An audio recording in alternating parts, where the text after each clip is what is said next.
Ladies,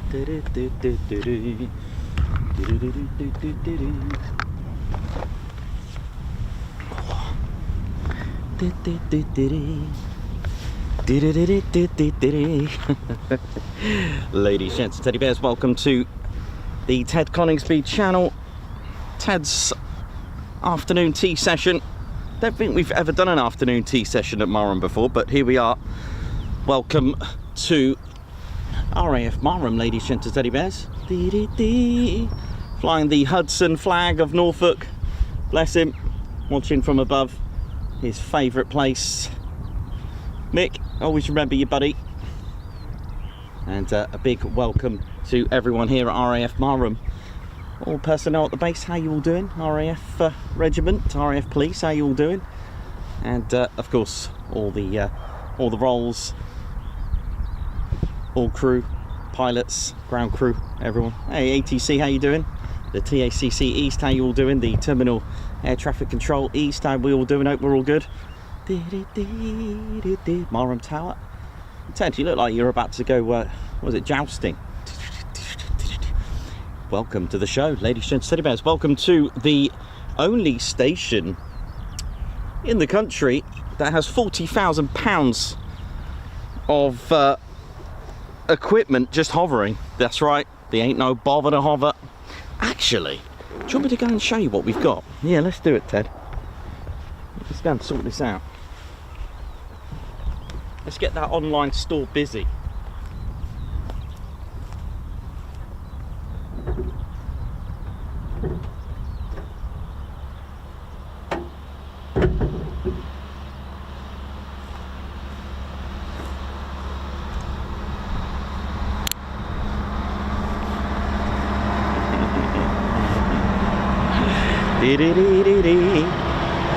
Now, I know if I do this, I think we may have a few people visiting me in a good way. But if you're on shift, you're gonna have to order online, right? Actually, is this even gonna work? Because it's a little bit breezy up here. But of course, the Ted Coningsby's legendary, look at that, ain't no bother to hover t-shirts. We've got them online.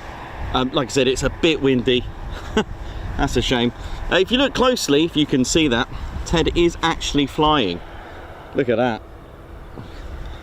That's right, there ain't no bother. At the back, got Ted Coningsby at the back. Do you know what? It's been really, really calm all day until now, until the t-shirt come out. Look at that. But maybe it's just, so yeah, you can get yours, tedconingsby.co.uk. There is, I don't know if you can see that, but it does say Squadron Leader Ted Coningsby as well. But there we go. And of course, due to copyright, that is my photo. Just checking. Ted clearly flew it as well, by the way. So, you know, got pilot rights and all that. Do you know what I mean? There we go. I'll put that away. But you can get yours today at tedconingsby.co.uk. Click shop. We do ship online. And don't forget, if you're a member, you'll be treated to your online members discount. Let me just put that back. Because we love things that offer, especially fighter jets.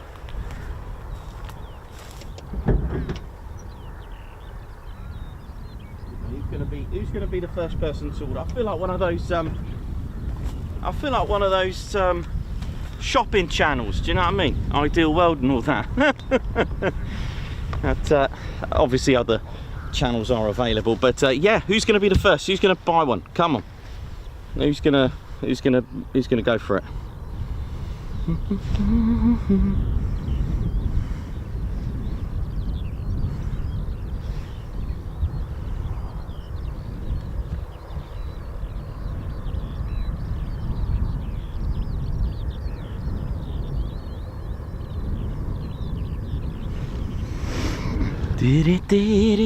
So yeah, my name's Nikos, I'm your cameraman, historian and commentator, and of course we have with us always on the controls, unless he's flying, our squadron leader Ted Coningsby. I wonder if Ted's going flying this year.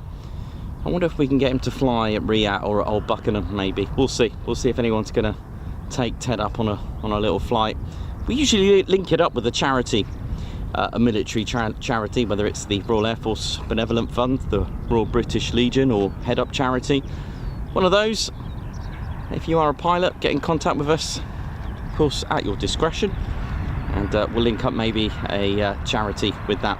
And I was just speaking over the weekend, actually, about £15,000 we raised for the charities, the Head Up charity, where 2023 RAF Typhoon display pilot linked up as a chosen charity with the Head Up charity, a military charity for all trades of our armed forces. Amazing amount, isn't it? On the first, on the main fundraiser, we helped raise £10,000 of the £50,000 raised by the Typhoon display team, and that's all thanks to our 2023. Actually, thanks to Red Ted, you know what I mean. For those that know, he took Ted on a flight of his life everywhere. Flew him to Czech Republic, Blackpool, everywhere, and Riyadh as well, and back to Ted HQ in a great cause for charity. And speaking of history as well, don't forget, of course, RAF Marham is packed with so much history here. And there we go. Thought I'd give you a little afternoon tea session. I needed some sleep after our late session and Coningsby the other day as well, so we needed a little bit of a sleep. But welcome to our midweek special. And of course, as we run up to Easter as well, just going to wish everyone a happy Easter in case I don't get to chat with you sooner the time. But yes, welcome. And I know for those on Discord are itching to find out the answer to one of our amazing questions that I brought up. And I've got an answer for you, and it has come directly from the source. But first of all, before I go into that, just do your online checklist. Don't forget to please, if you give us a thumbs up and assist the stream, get that stream out there, give us a thumbs up, hit the like button, and of course do check your subscription. Make sure it's free. These hitting the like and subscribing to the Ted Coningsby YouTube channel is free, of course. And if you don't want to miss out on the latest and greatest videos, shorts and live streams, make sure you click that notification bell button as well. You can also share the stream. All these things, like I said, they're completely free, and it's an absolute pleasure to be able to bring you the Ted Coningsby experience, because it is good fun. But yes, now, doesn't need a lot of intro, and for those that love the concept of 5th generation, a stealth multi-role, the F-35 is available at your nearest Lockheed Martin shop, of course, in 3 different variants. You can have it as a conventional aircraft, a CTOL aircraft, so just like an F-15 or a Typhoon, F-16, that kind of thing. But you can also have it in that's the F-35A. A few differences I'm going to go into detail. Why don't I just show you? If I show you the B, actually, while I do this, that'll give you a bit more, get your imagination rosing up, you know what I mean? So this is an F-35B, and I'm going to go through it with you, and I've got the answer for that amazing question that was brought up. And so the F-35A can pull 9G. It's got a bit more power, a bit more thrust, 43,000 pounds of thrust. It's conventional takeoff, which means it just takes off like a regular plane, basically. All right, it's the only one of the 3 variants that has an internal cannon. All right, actually, I could just go and get the F-35A for argument's sake, but you'll see that it's missing. There's no cannon here. You can tell it's long contour, the GAU 25mm cannon. All right, so that's not there. The other thing as well, on the F-35A, it will have the boom, the air-to-air refuel compartment is here, all right, on that, so it doesn't have the Drogan probe like the B and the C. Okay, so have a look at that. So it can pull 9Gs, okay, and it's a conventional takeoff and landing. All right, actually, do you know what? I'm going to go and get you the A. Just so I'm going to go and get you the A variant. We've got time. Let's go and get that for you quickly, just so we can have a look at the differences. I think that would be a lot better.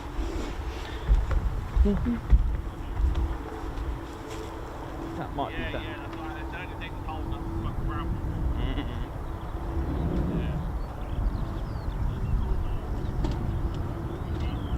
There we go.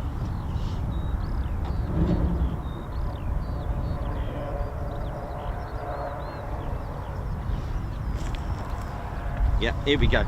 Now we can see all the differences now. All right. There's our A variant. Oh gosh, might need to zoom out a little bit. For those that are quite new, this is 5th generation stealth, and stealth does not mean invisible. It will be detected at some point. The key to stealth is to get your job done without being detected until the last minute when it's too late. And if you're an F-35, there's so much electronic countermeasures that you can do as well. Right, okay, so there's the cannon look. All right, so if I showed you the B variant, you can see that it's completely different. All right, not there. The A variant is the only one with that cannon, the GAU cannon, the GAU-2A cannon. All right, it's a 25mm cannon. All right, so that's one difference there. There's where your boom goes in, the boomstick goes in there. All right, so again, different to our B variant, right? Again, the other difference is that the A variant has a arrestor hook. It's here, so that's some major difference on its shape. You can see that the B variant doesn't have it. Okay, so it doesn't have, the B doesn't have an arrestor hook. Now the engine is slightly different. It's a Pratt & Whitney F-135 PW100 on the A variant. It can pull 9G, 43,000 pounds of thrust, making it the most powerful single jet engine in the world. There isn't another one as more powerful.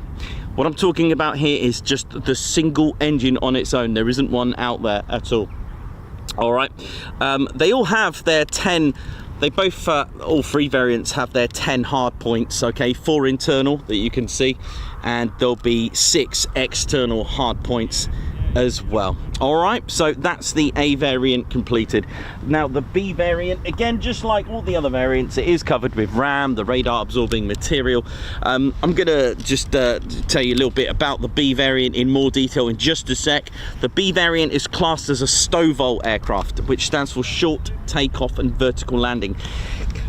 One of the most common questions I get asked is, can it take off vertically? The answer is it can, but it doesn't. All right, so they class it as a short takeoff and vertical landing. The Harrier did short takeoffs as well, all right, because when it was fully loaded and fully fueled, it wasn't able, because of the amount of weight. Okay, yes, it could vertically take off, but it would have had not a lot of payload on there. If you're going to go into combat, it would have been a short takeoff on the Harrier. So even the F-35B, although it can, it doesn't. So they've classed it so it doesn't, you know, it doesn't cause any strain or issues, even though it is more than capable. But it's been designed to carry out a short takeoff.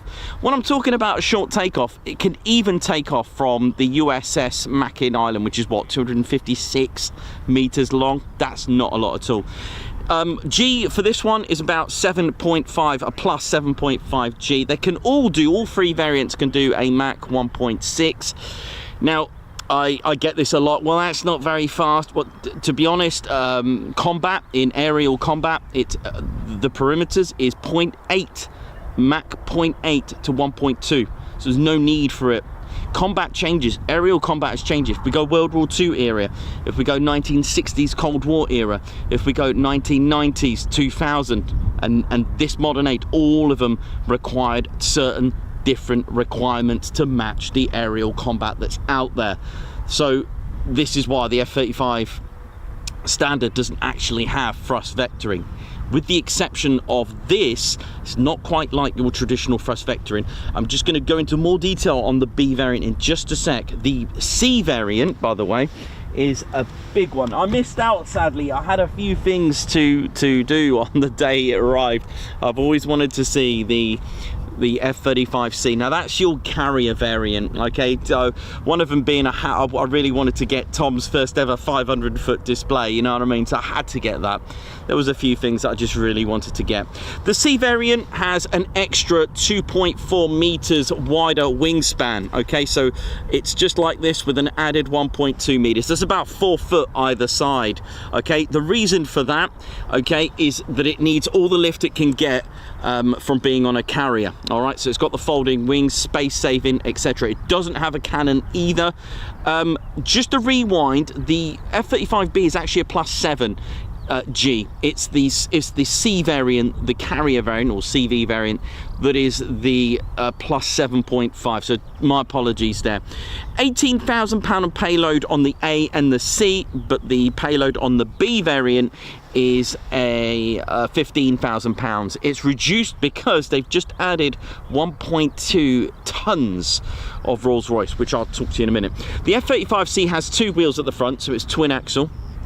Okay, the airframe is strengthened. Okay, so it's a completely different airframe to the A and the B. It's been strengthened. All carrier variants are strengthened and uprated. Even the landing gear has been uprated. The suspension twin axle to cope with being pulled on the steam powered catapult system.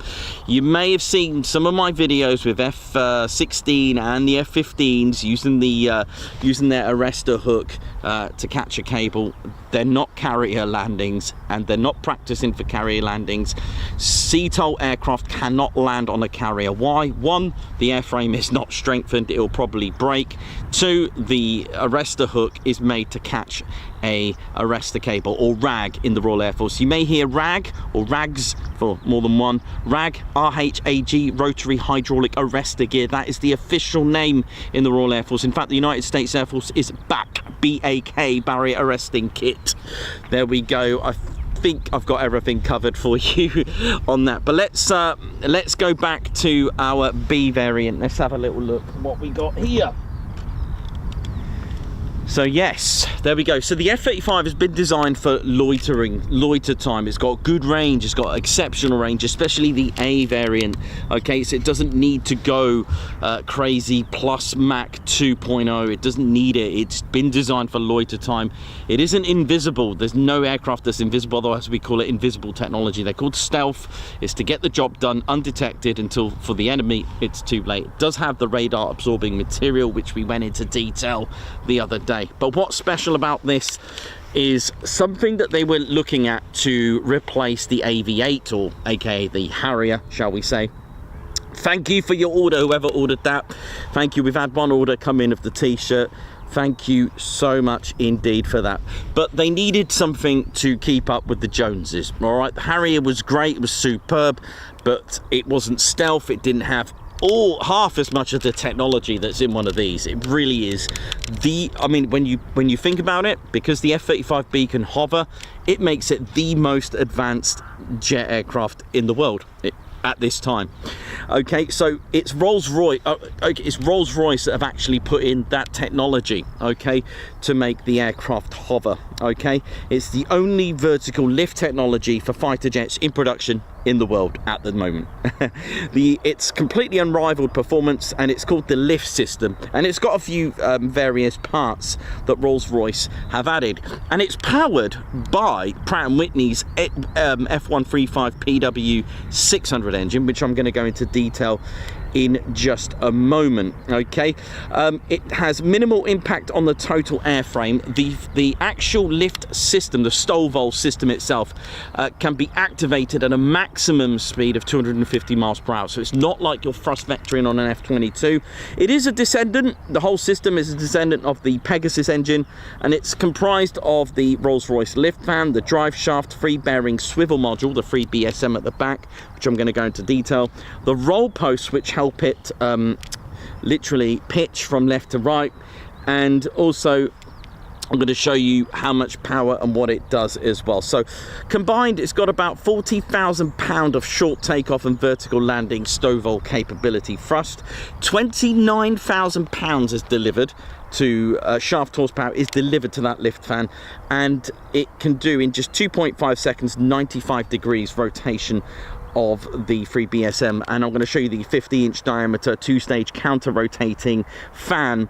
It is hollow bladed at the top. It's 2 fans, they're counter-rotating. So let's have a little look at what is going on here. You have to imagine, in a way, there's 2 things you can imagine: that there's a vertical engine, okay, pointing straight up, or a helicopter, whatever you wish. Okay, now first things first, you'll notice that the auxiliary air intake opens first. All right, you'll see that opening up, these 2 little doors, and I'm going to explain a little bit about, if I can remember all the bits and pieces.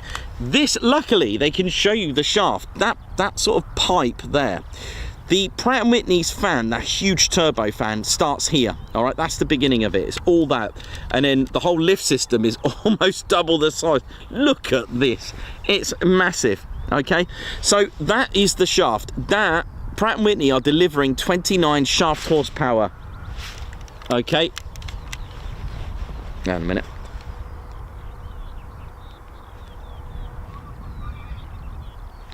Yeah, it's delivering 29,000 pound of shaft horsepower to the lift fan. Let's open it up. Let's have a little look.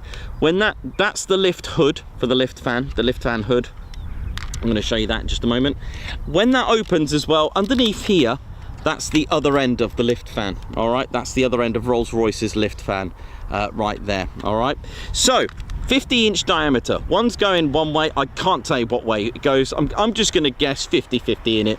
I'm going to guess the top is blisks, by the way, the 1 unit blisks. Okay, they are hollow bladed blisk system. Okay, one spinning one way, one spinning the other. It's like a helicopter. Okay, and I want you to imagine the 20,000 pounds of cold thrust pushing down here. All right, that's our thrust. But wait, that's not enough for it to hover. Now, jet engines, they do have usually a bypass, except for the Pratt & Whitney's PT6, which doesn't have a bypass.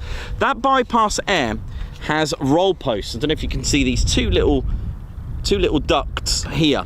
The bypass air goes through here, and that's going to be able to move it left and right, but I'm going to show you the rest of it in just a moment. So we're going to open up our free BSM. It's called a free bearing swivel module. I can never get this to open up properly. There we go. The free bearing swivel module, there it is. All right, so 45 degrees it will be for a short takeoff, and then a full can go to 95 degrees straight down for the hover. Now, you've got 40,000 pounds of thrust coming out of here, and you've got 20,000 pounds of thrust coming from here. All right, so you can even do afterburner out of it, believe it or not. All right, okay, so how do you move it forward? Okay, so to move it forward, these slats here, these grills, these slats can actually move at certain angles to make the aircraft move forward and back. The bypass air helps the F-35 pitch from left to right. Okay, so it can roll left or right. They're called the roll posts. So in fact, I should really say roll. It can roll left or right using the bypass air. The reason why it's called a free bearing swivel module, it's really clever. It's split into 3 sections and they move. It's so amazing to see this move. They've done that because if it was just moving like this, just literally open out like this, it will go out of control. It configures into a 45-degree angle. So if it's going to do a short takeoff up the ski jump, it will keep that 45-degree angle, and it can use these elevators as well to push that thrust down and control it. Now, let's go back to that wonderful question. Now, if you remember, I had this amazing question that I noticed, and I could not believe my eyes what I'd seen. You may have seen it as well. You may have seen this. Now, I don't know if you've noticed the F-35B, when it's about to land, okay, I don't know if you've ever seen this before, but the weapons bay, underneath, the weapons bay opens only when it's about to land, all right, or whether it's quite close to the carrier. When it's about to land, you'll notice that the weapons bay opens, so exactly like this, right? And it does it all the time. Have a look at all my videos. I know we're not as close as we'd like to be, but if you have a look at any other videos of those that have been filmed on carriers, when they're about to land, the weapons bay opens, okay? And I've always wondered why it opens. Okay? Always wonders why it opens, okay? So there is, and it's actually part of the design. It's actually amazing, part of the design, all right? So it's actually a design feature, and I've got it from the people that this is from the source, okay? This is from someone that would know, okay? Put it that way. So what it does, it is literally, and I didn't even think about this, all right? It is to create a cushion. It traps the air. Let's think about this, all right? Let's think about that's our ground, okay? you've got 20,000 pounds of thrust coming straight down, and you've also got 40,000 pounds of thrust.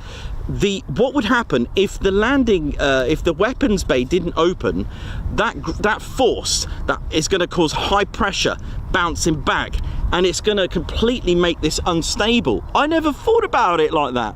So it's near the ground, so it has to open the weapons bay, and what it does, it creates like a dam, all right, or a cushion, maybe is another way. And the idea is, because it creates like a box or a dam underneath the fuselage, this actually helps trap the high pressure air rebounding off the ground from the engine and the lift band. So it creates like a cushion, and the trapped air creates a ground cushion that helps the aircraft stay stable as it gets closer and closer. And that is the answer. So if it didn't do that, it will be out of control because of the gases, the high pressure, just, you know, almost like a squash effect, the ground effect, just pushing back. So that is the reason why. So it opens the weapons bay, and it actually makes like a cushion and controls that air, so it's a more stable, actually keeps it more stable as well, doing it that way. I never thought about it, and I never even knew that was the answer.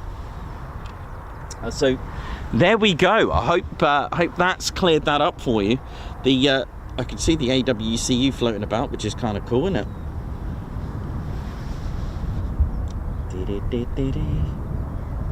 Oh, there's the AWCU there, lovely.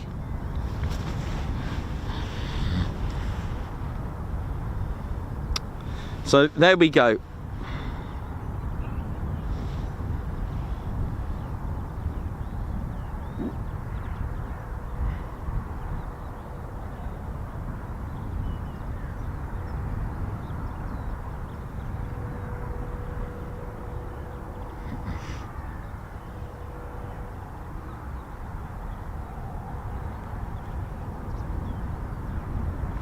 Yeah, it's amazing. When someone told me, when I got the answer, I was like, that actually makes a lot of sense. But yeah, that really made a lot of sense if you've got that much thrust. So, there we go. All we need now is the real thing now, don't we? So let's hope. It is just an afternoon tea session, so I'm not going to be here long, maybe just a couple of hours. I just thought if Marham's on a later start today, that would be quite good, because I thought I can get some sleep, which I did. I'm feeling nice and well, feeling all good.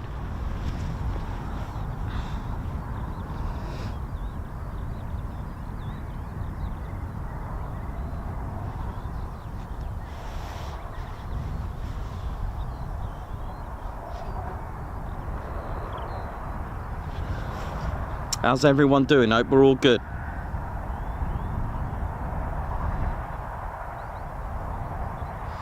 Yeah, Mark Moody, how you doing? Davey, Alan Bird and Alan Gates, Babs R, how you all doing? Welcome all our regulars as well.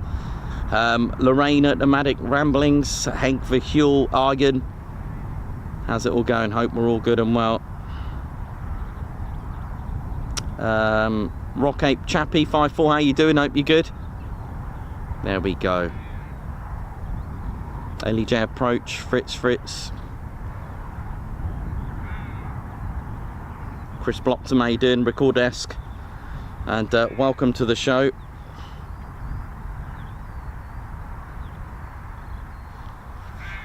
So there's our F-35. So the airfield, I won't get too long to go into full detail of the history, but there are three, well, first of all, the station operated in 1916 and was a defender of Norfolk against the Zeppelin raids, and would have had various biplanes here protecting Norfolk from the Zeppelin raids, and it closed just after the First World War, and luckily it reopened in 35 and was given that pre-war expansion program.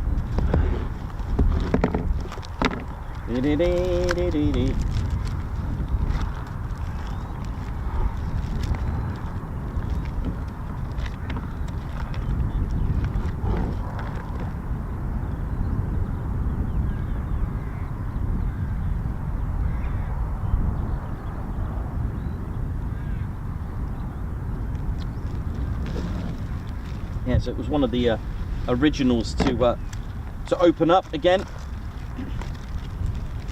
Right, let's right,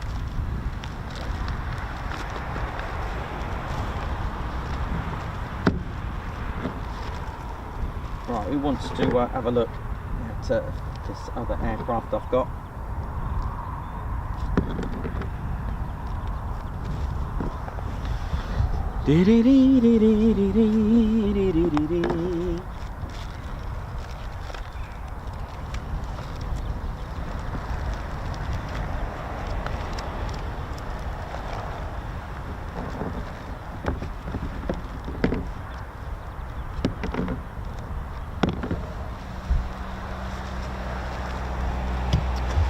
Welcome to the show, lady. Oh, that is cool, isn't it?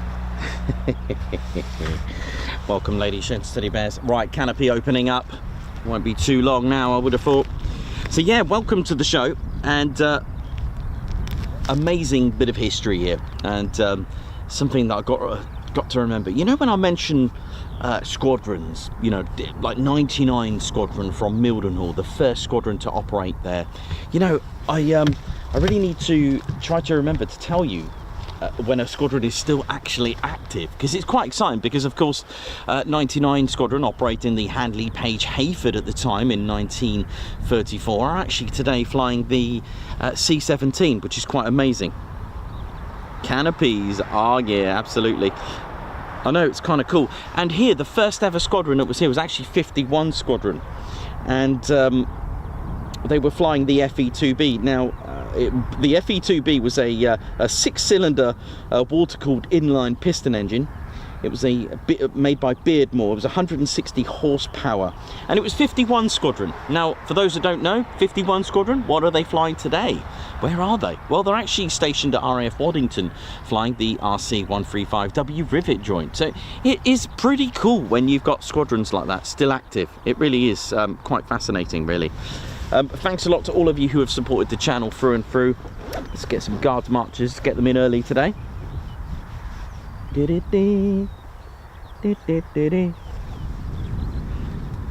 are 3 squadrons here. 809 Squadron, a Royal Naval Air Squadron.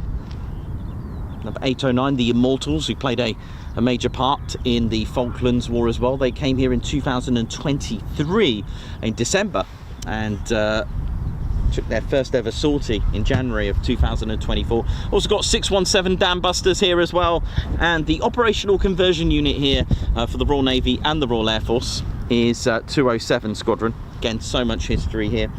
Simon Donaldson, a high five and a guards march to you. Thank you for joining the Ted Coningsby Squadron, a guards march. Chuck House, high five, guards march, Ted. By the way, just want to say happy birthday as well to the Royal Air Force. It is the Royal Air Force's birthday today, 1st of April 1918. So Chuck House, guards march, and Ali Nayland, thanks a lot for the super, a guards march. And a big happy birthday to the Royal Air Force that was founded in 1918, 1st of April, I know. That's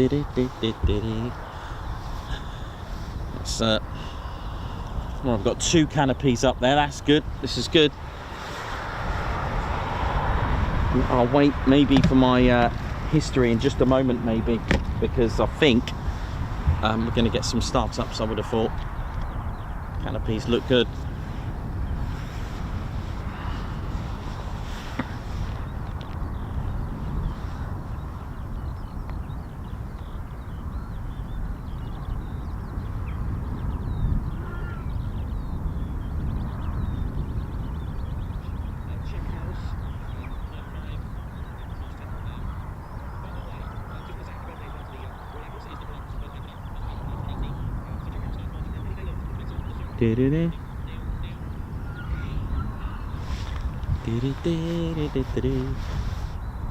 Again, you'll notice that the canopies open forward, they're front hinged. Not many aircraft do that.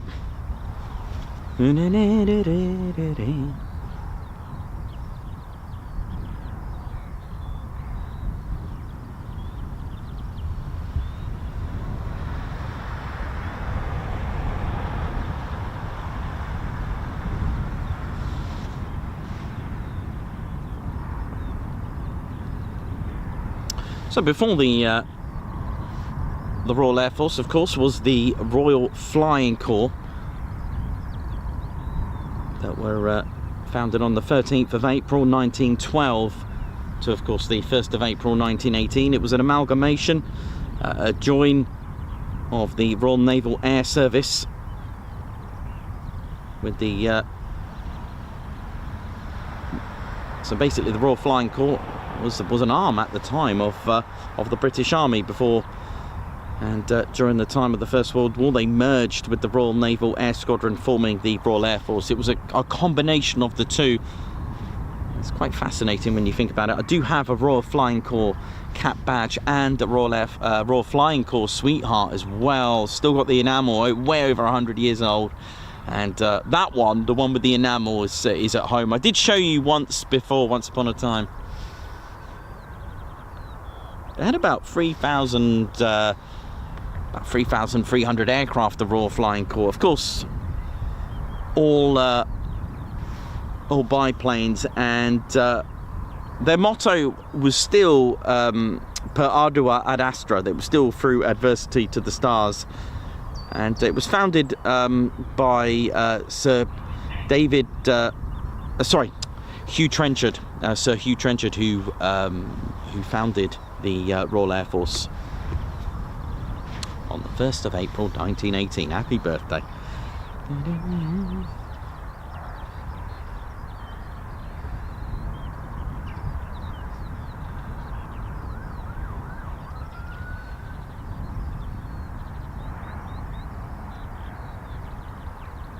Indeed, yes, someone mentioned balloons. That's correct. They did have an observation balloon squadron. It was number 1 squadron, one of the earlier ones, and number 2 aeroplane company actually became 3 squadron, which today fly at Coningsby. And of course, number 1 squadron is a fighter squadron at RAF Lossiemouth. Amazing, some of these squadrons still going today, still there, still going after all that time. Amazing. Good afternoon to you, David Duff, Margot, Lorraine, Davey, Alan Gates. Got Alan from Newbury as well. Thank you very much, Chris Bloxham. Derek, Bama fan. But yeah, a little bit of an afternoon tea session. We should have, I would have thought, some startups very soon. In fact, why don't I... Yeah, I was going to tell you just a little bit about the history. I was going to pick on an aircraft that is just legendary. There's a lot of you that absolutely love this aircraft. It is indeed the de Havilland Mosquito, and it was amazing.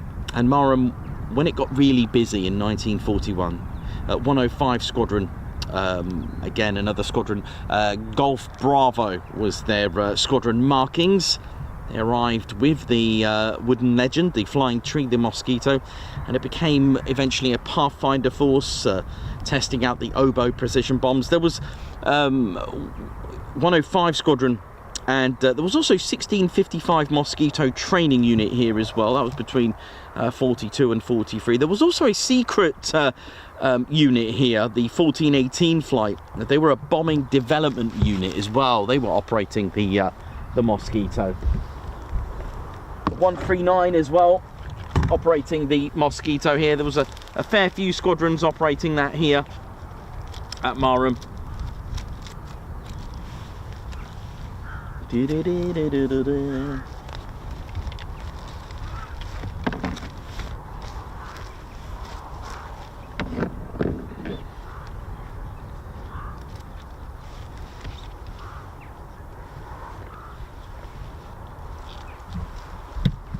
Yeah, I should have enough time, because, you know, when I was reading... How you doing? Let me just let's just turn this around. I'll tell you what, I'm going to look into this, because... How we doing? My name's Nikos, and your cameraman, historian and commentator. How we doing? Hope we're all good and well. Yes, how we doing? Hope we're good. I love history, and I love correcting myself. I love going through some situations and opening a can of worms, so to speak, and correcting myself. But I was looking at the Mosquito in a bit more detail the other day, And yeah, I'm all right like that. And I've often claimed this, because why not, as the world's first multi-role aircraft. And I know that the United States version may have just beaten it. I'm not too sure if it was naturally a fighter, which is why I think this could have been the world's first multi-role. Because was this destined to become a fighter bomber? I haven't looked into it. The reason why, I don't often talk about the P-38 Lightning, only here. The P-38 Lightning, okay, this is called a F-35B Lightning 2, all right, because this was the first. But the RAF is a little geeky fact, right? The RAF don't call it a Lightning 2. For copyright reasons and trademark, they put it on with the little R, circle R, etc. The reason is because the Royal Air Force did actually have these. They weren't happy with it because it didn't have the extra power from the superchargers on the twin boom, and also naturally these were counter-rotating propellers on the United States Army Air Force, but the Royal Air Force wanted them all turning the same way. Not a good move. But anyway, in the 60s there was the English Electric Lightning for the Royal Air Force, and then in 2016, voila, bit of French for you. I am going to look into this because I'd say these were very similar head to head, but I was under the impression that this could have been more of a fighter. But, and I don't mind being wrong, this could have just slightly edged it being the world's first. This could have been the world's first had the Air Ministry had actually listened to Geoffrey de Havilland with the de Havilland Mosquito. But it really, really had a lot of history here. And let's have a little match. Just something for me to look into with the de Havilland Mosquito. But we're only talking a few months apart between their operational service. But for me, I have often classed it as the world's first multi-role aircraft, and Geoffrey de Havilland made the de Havilland Mosquito, the masterpiece by Sir Geoffrey de Havilland. But his work of art was neglected and rejected a few times by the Air Ministry, that we may have not even seen it, you know. And but the perseverance of Geoffrey de Havilland, even under so much stress of losing his staff as well, it's quite important to understand that, because they were let down so many times, but he kept pushing in his idea. And the problem was that as biplanes and wooden planes were transitioning to the more modern monoplane metal construction, de Havilland's new aircraft was indeed made out of wood. But back at RAF Mildenhall on the 20th of October 1934, the organisers called air race committees, the Mac Robertson Air Race was underway. And a magnificent air race, for those who don't know, from Mildenhall to Melbourne, Australia. There were no restrictions of aircraft itself with regards to size, build, crew, or even engines, but just one main rule: no additional pilots could join once the aircraft had taken off from Mildenhall. There were 20 aircraft in the race, and varying from metal airliners, transport aircraft, old bombers, and racer aircraft. And I mean, can you imagine that today? Wouldn't that just be really cool? If anyone out there could organise this today, I would love to commentate it. But the race started at 06:30, and Melbourne was 11,000 miles away. The lineup included a DH-88 Comets, Douglas DC-2, Boeing 24-7D, the de Havilland Dragon Rapide, a Fairey Fox Mark 1, a Lockheed Vega, Airspeed AS-8, Viceroy, and even a BA Eagle were among the 20 that set off. And in 71 hours, the winner was de Havilland's aircraft, the DH-88 Comet, and it was named Grosvenor House. It's even today at Shuttleworth, and it was GACSS, flown by CWA Scott and Tom C. Black. And second place came 19 hours later. The DC-2 from Netherlands, the DH-88, was indeed a wooden construction. And this is the thing that his argument was: hey, this is proven. My DH-88 beat all these aircraft, and it's still made out of wood. It had a wingspan, not this, of 44 feet. I'll have to get one for you. A length of 29 feet and powered by de Havilland Gypsy 6R air-cooled 6-cylinder inverted 230 horsepower engine. Had a max speed of 200 137 miles an hour. Now, Geoffrey de Havilland teamed up with Frank Earl back in 1908, a mere handful of years since the first flight of the Wright Flyer, when the Wright brothers were pioneering flight. And of course, this inspired many others to basically get on the pioneer of aviation. And in 1908, de Havilland and Earl made their first plane, the second one. De Havilland flew it himself. From the DH-4 bombers to the DH-9 reconnaissance bomber aircraft to the DH-10, he was producing a series of aircraft for military efforts during the First World War. Now, his new project, the DH-98, mainly constructed of balsa and birchwood ply construction, was propositioned to the Air Ministry in 1938 as a high-speed bomber. Now, at the time, it wouldn't be armed, but they were not interested. They weren't interested with de Havilland's DH-98. And the Air Ministry felt that constructing aircraft of wood were the days of old and regressing in technology. But that said, the Armstrong Whitworth Albemarle was constructed with wood, but also contained plenty of metal too, but when issuing specification B938. Now, the Albemarle would have had a payload of what, 4,500 pounds, same as a Wellington, armed with 4 303 guns and a good speed of 265 miles per hour. But de Havilland didn't let that stop him and continued regardless at his Hatfield HQ. Now, I have often mentioned on my live shows how much of an impact getting a go-ahead from an aircraft to be built, getting a contract to your factory boosts economy, employment, you know, given that buzz, you know, give a local town lots of work to be done as well. So imagine the impact of a small town desperate for work, especially with the fear of war looming, getting a factory to be contracted by to build aircraft. Even today, when a country buys an aircraft, thousands of jobs are made. Now, from building radar components, sections of the aircraft, even final assembly. Imagine the staff of de Havilland with the Air Ministry turning them down. Many of them actually left for other companies, but de Havilland kept going, and even with the possibilities of his staff leaving. But shortly after the start of the Second World War in November of 1939, Air Chief Marshal Sir Wilfred Freeman commissioned the first prototype, but on one condition, that it had to be a reconnaissance aircraft and not to be a bomber. They were really worried about it. I mean, bombers, you know, at the time, when it started, I mean, well, we didn't really have a lot. I mean, we had a Hampden, Blenheim, we would have had the Wellington as well. But in May 1940, France had fallen and the Allies began their evacuation of Dunkirk. And during this time, de Havilland kept arguing his case. He didn't stop for his wooden bomber, and he said that his aircraft didn't need the highly demanded resources of metal.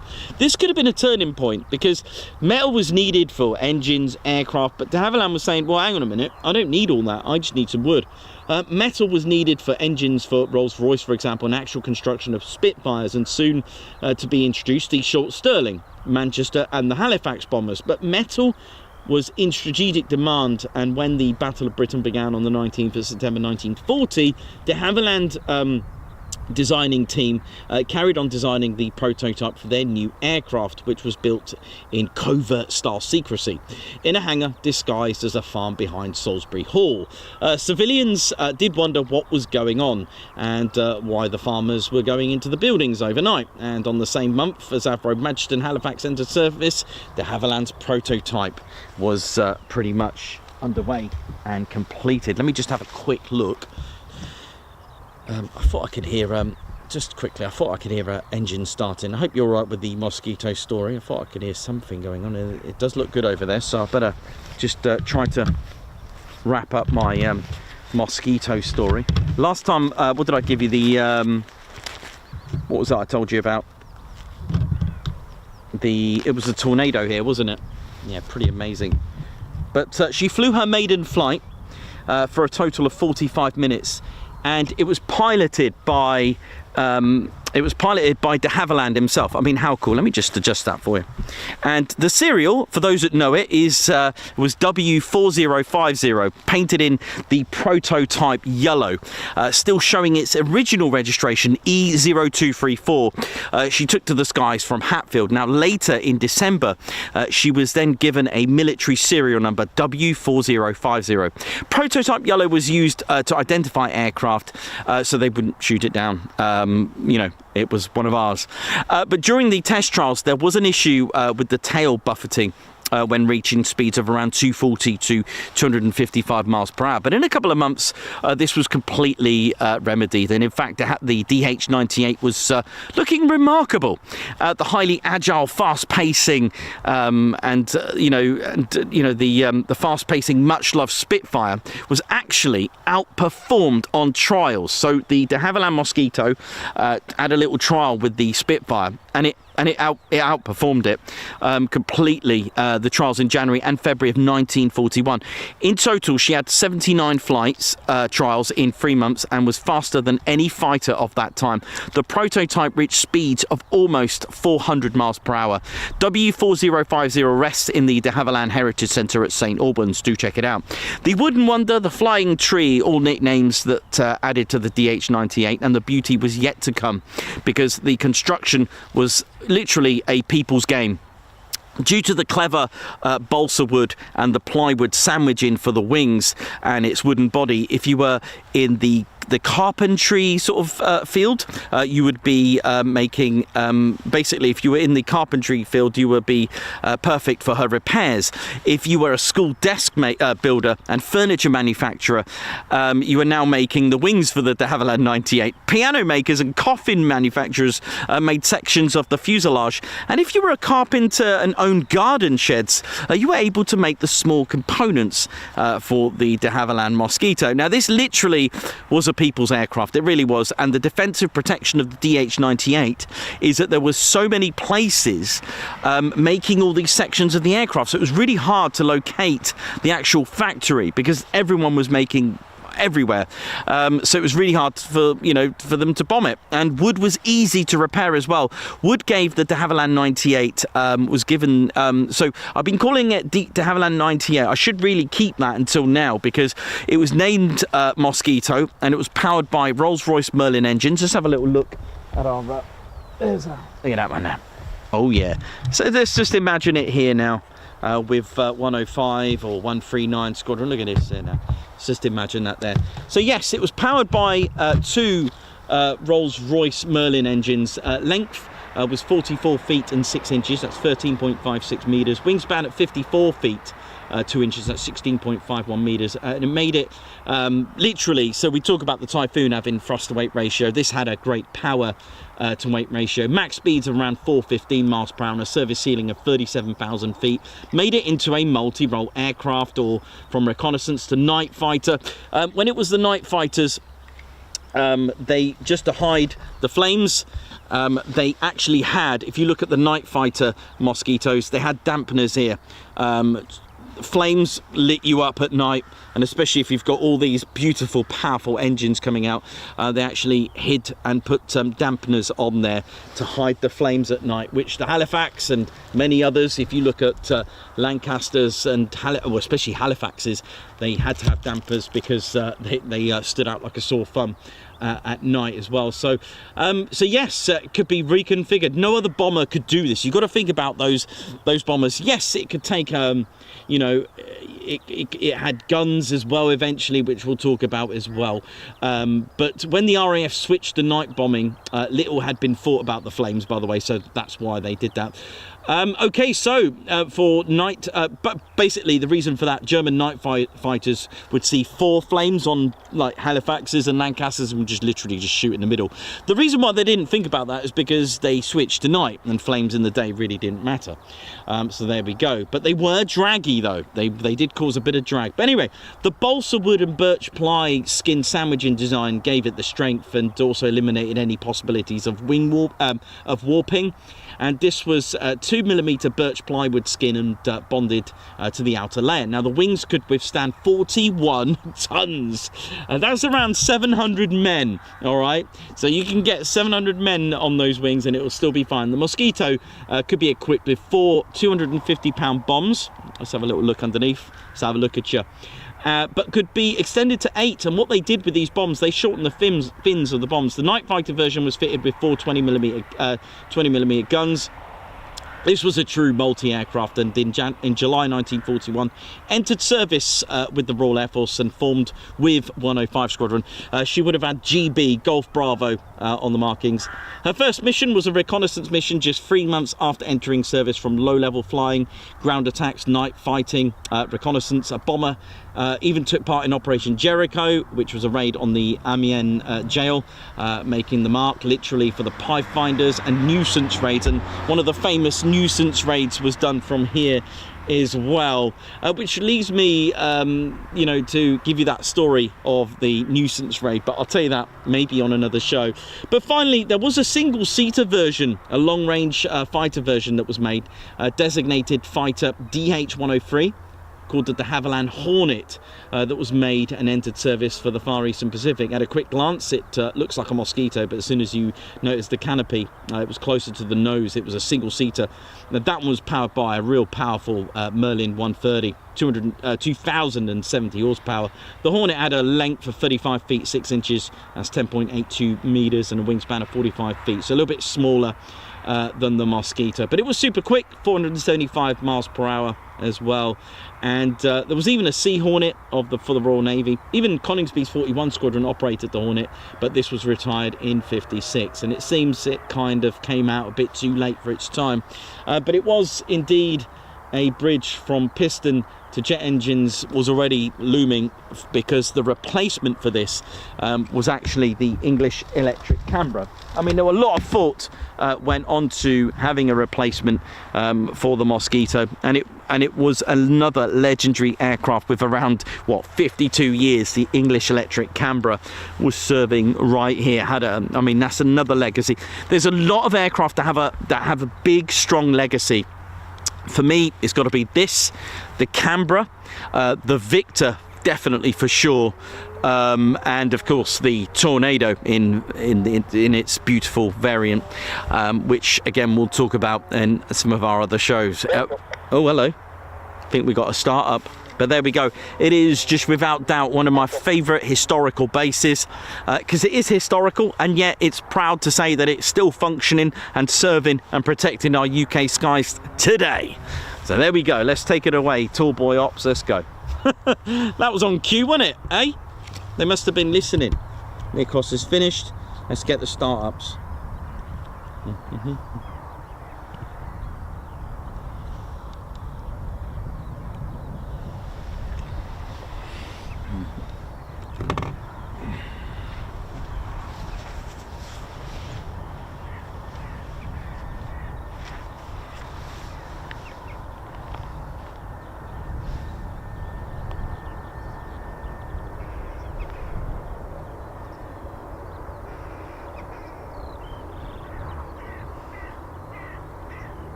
Yeah, I think we may get some startups in a second.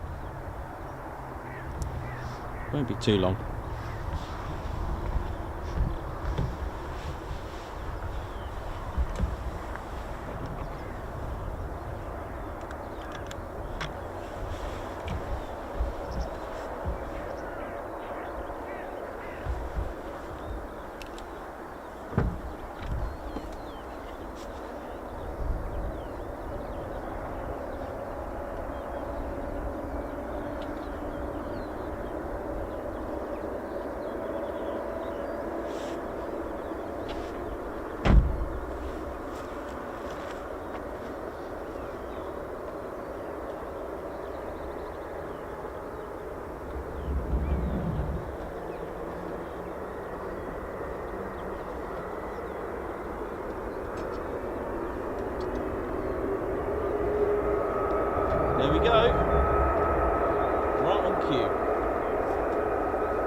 So 1.2 tons dedicated to having the Stovall added to this, so that meant a bit of sacrificing. You know, it doesn't have as much range as the F-35A, and that's because there's a big chunk of equipment that's put in, but it can offer.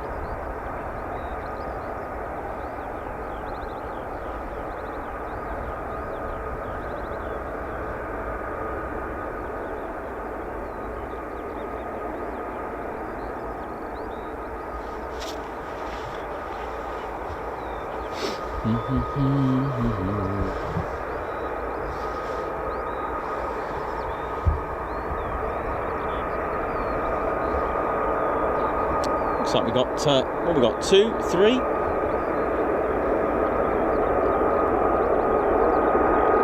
Big shout out to the ground crew.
Shaky H2000, thank you very much.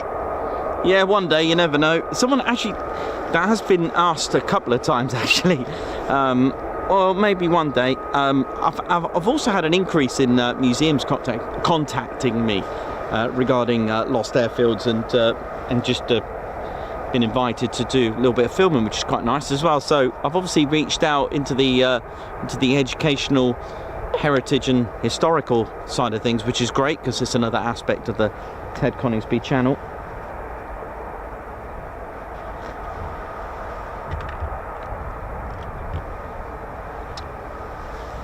Yeah, so I'm only going to be here just for a couple of hours. Is that 3? Looks like we've got 3 there, which is great. Maybe there's a 4th, who knows. I just thought I'd get a little bit of sleep from from Monday and Tuesday's adventures. But welcome to our midweek special.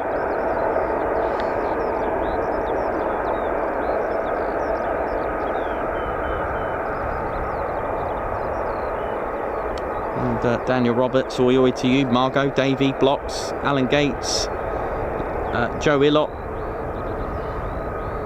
Perez, Mattman Bush, oi oi to you. Flying Duke, Darren Harwood, Ian McCabby, how you all doing? You never know, man. Yeah, you never know. I don't mind doing this. I love it. It's why I do it. But obviously, there are times when I think, hang on a minute, I need some sleep.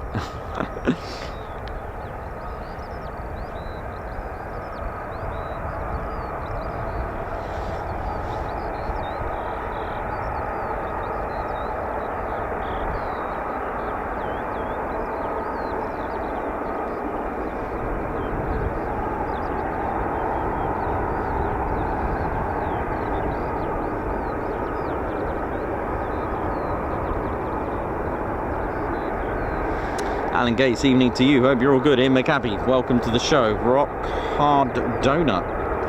Blocks, Davey, get the Ted suit.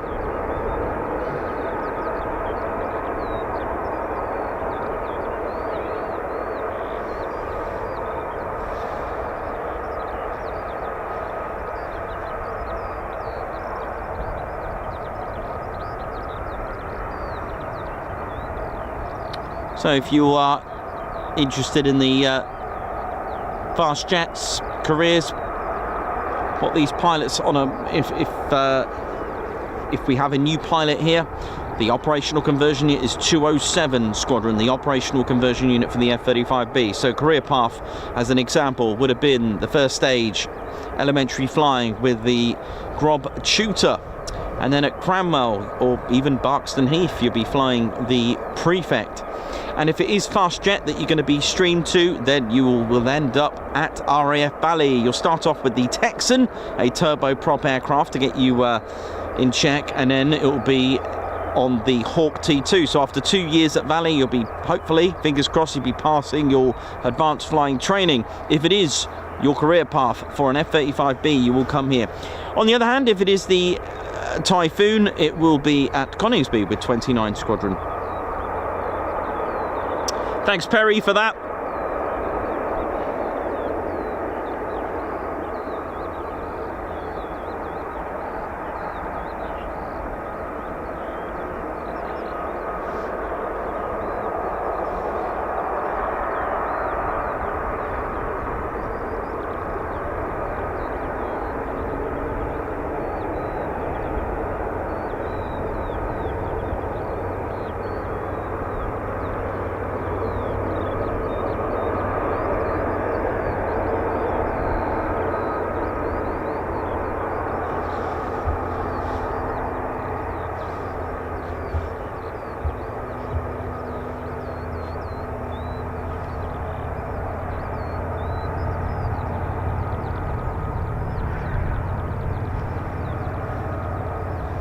So we've got 3 F-35s flashing that we can see. There could be more, who knows.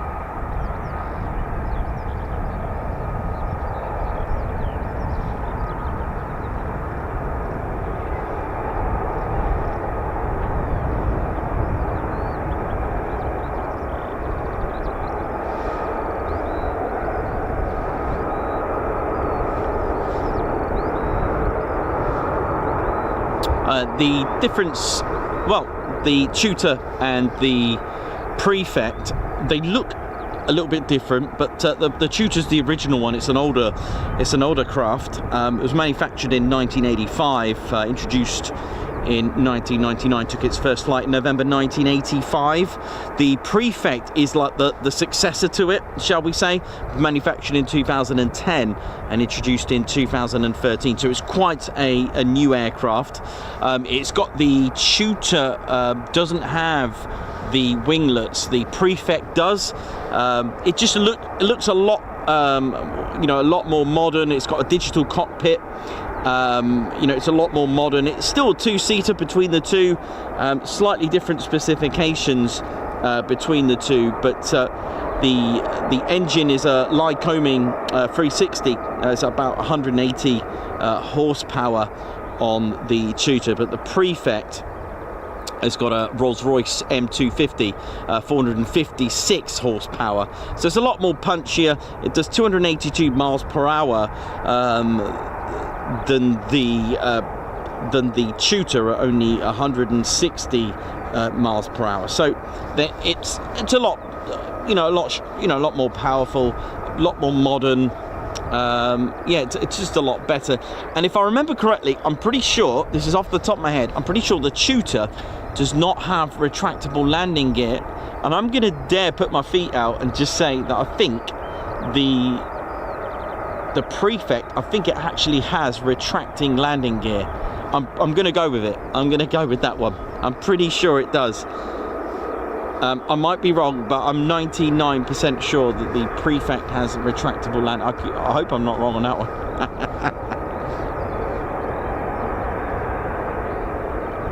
But yeah, it was set to replace, I'm pretty sure the Prefect T1 has retracting landing gear. I seem to remember the low approaches, the distinction between the two. But you can have elementary flying training at Barkston Heath and Cranwell with it. It's, you know, it's quite a pretty little aircraft. I like it.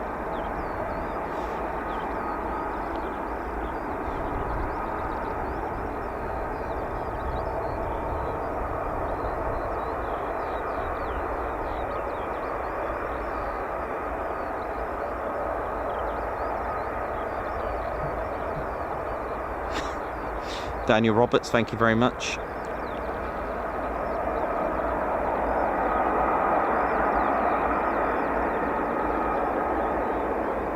Cool. Come on. Let's go, Marham. So what we'll do, I think my plan is to hopefully get these back before sort of 6:30, because I will need to go by then.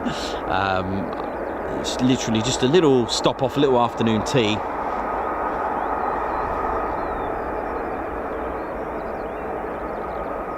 But let's see.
So 207 Squadron, the operational conversion unit here at RAF Marham.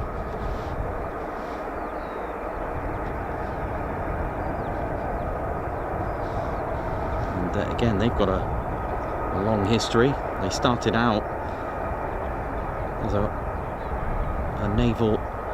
Royal Naval Air Service Squadron in 1916. At Petit Cité in France. 2 years later, they became part of the Royal Air Force as 207 Squadron.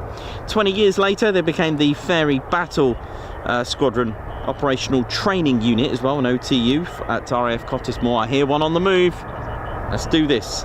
They reformed at RAF Norfolk in 1969 as a Royal Air Force Communications Squadron. They disbanded in '84 and didn't come back until 2002. And they reformed at RAF Linton-on-Ouse as a 207 Reserve Squadron, conducting basic fast jet training for both the Royal Air Force and Royal Naval pilots. But they were there for about 10 years, and 7 years after that, in 2019, they stood up as 207 Squadron at RAF Marham as the F-35 Lightning Operational Conversion Unit, OCU. Here we go. Let's ride.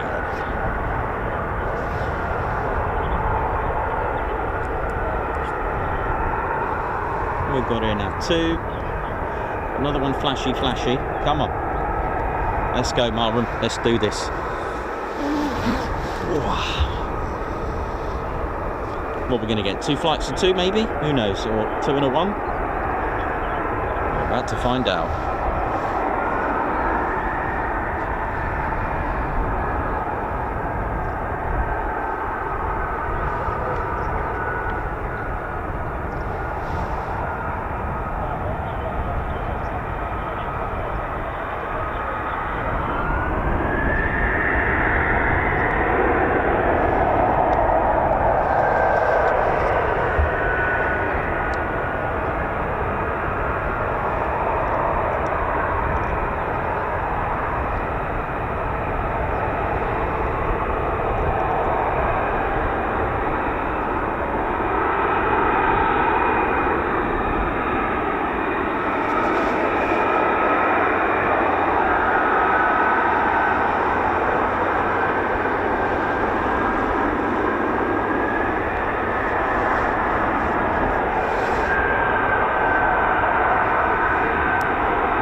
Let's get a closer look here, see what's going on here now.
go.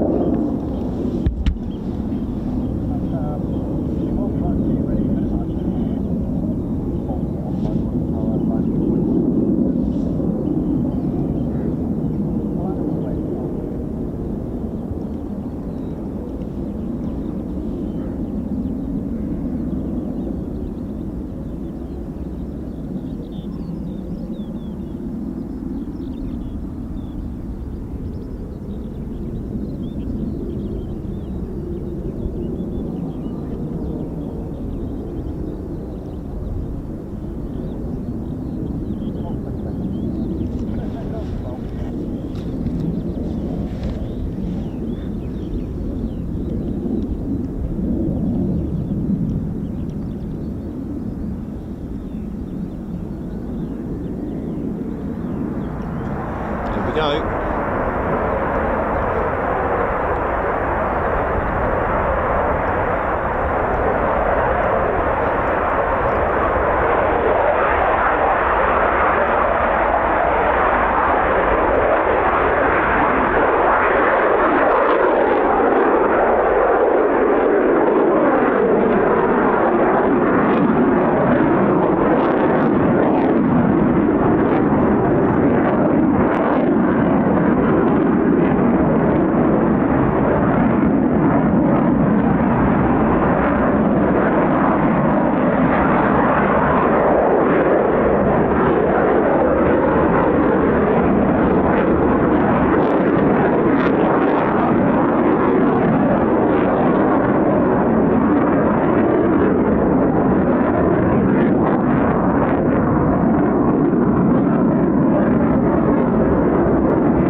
Flights of 2 airborne. Beautiful. There we go. Nice departures there.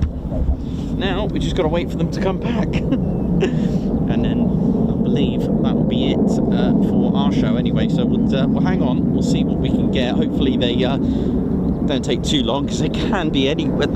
It's up to them what they got to do, but on average expect 90 minutes and sometimes 3 hours. It just there is no, I mean, it is literally, sorry for the saying, but how long is a piece of string? You just don't know.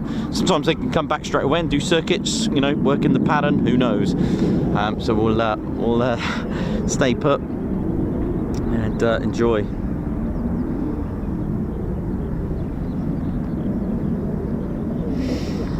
Mark Joyce, how you doing? Living the dream. Alan Gates, Margot, Davey, Derek, Flying Duke.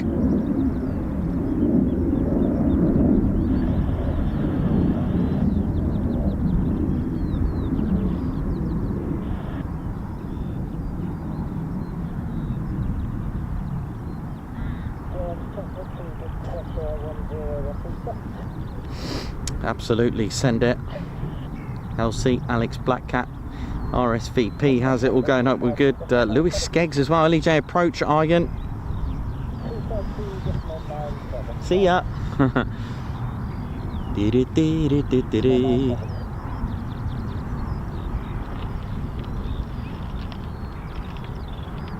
David Smart, how you doing? Oil Nikos, to the RAF F-35s have drop tanks at all? No, they never use them.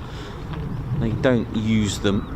They have a really good range, believe it or not. They do have a good range, but the B is different. They are, the A, B and the C, you know, they are different with their, I mean, they're all three of them are Mach 1.6 on the max speed, but as payload on the A and the C are the same, but range, thrust to weight ratio, believe it or not, they are all different. So let me just explain some of the differences. So you've asked about drop tanks.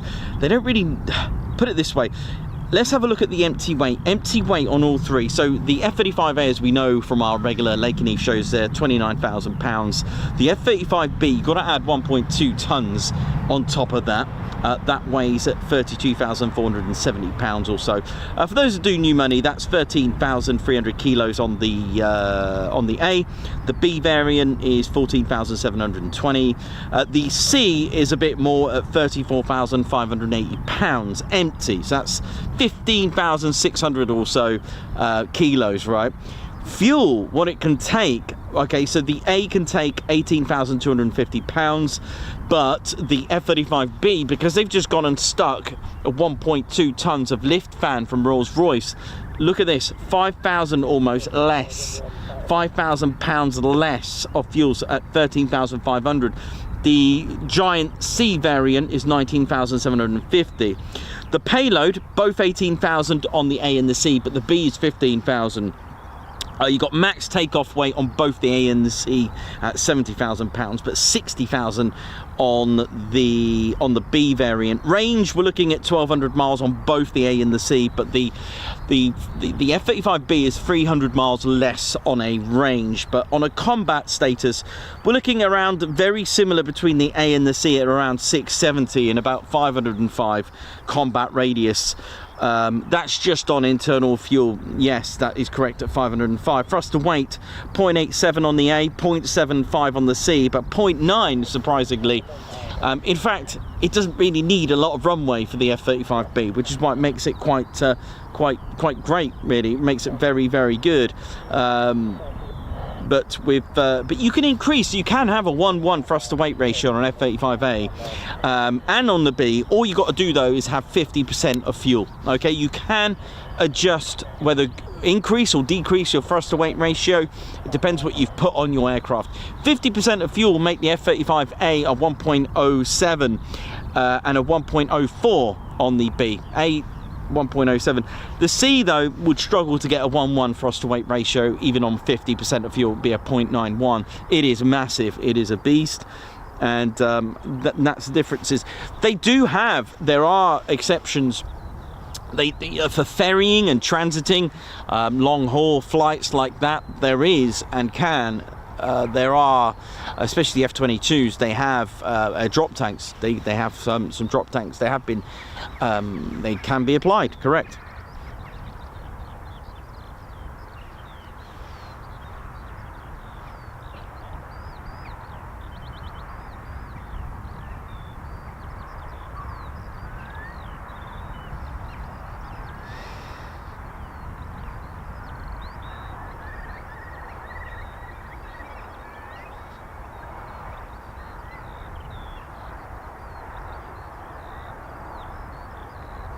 So the F-35 is multi-role, literally from a fighter, a ground attack and reconnaissance.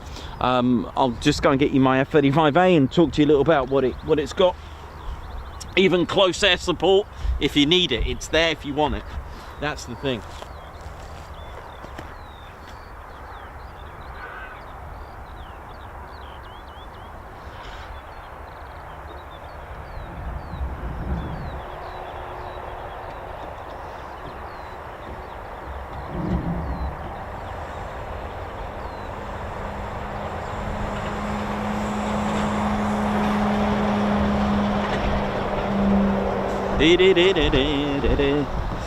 So yeah, as we spoke about the other day, they are covered in RAM, radar absorbing material, which I spoke about as well, how it works. So there's iron ferrite particles in the paintwork, which will absorb radar. Okay, so stealth is measured in radar cross-section. It's what comes back to the ground stations and then pings on enemy radar, for example, or even surface-to-air missiles. They work on radar return. And the thing is, with the F-35, the paint that Lockheed Martin have got a patent on actually absorbs radar radio waves, we're talking about frequencies from 0.1 megahertz right up to 60 gigahertz. I don't know if you know what that means, but an S-400 would have trouble even picking up a radar return from one of these. And don't forget, stealth is not invisible. Just because it's stealth doesn't mean you can't see it. It's not invisible. It means to get the job done undetected for as long as possible. Okay, there's even a cooling system on the back. People have asked me, well, what about the afterburn on the back? What about the heat? It has a cooling system. It's made with a special ceramic, but the radar absorbing material is absolutely amazing. There's a lot of things that are going on here with the F-35 concept of all variants. The design of the nose is never round, and that's a characteristic of all stealth aircraft, to not have a perfectly circular round nose. You've got to have a ridge from point to the edge. Now if you look at the so there's a few there's areas and things to think about on a radar return. Inside the cockpit, you're going to have a lot of radar return in there. Okay, there's going to be radio waves going in. Inside the intakes, okay, heat and metal. One, it has hardly any metal on the F-35. It's literally full on a carbon composite. It's about it's all held on, by the way, with about 40,000 fasteners. A little geeky little fact there.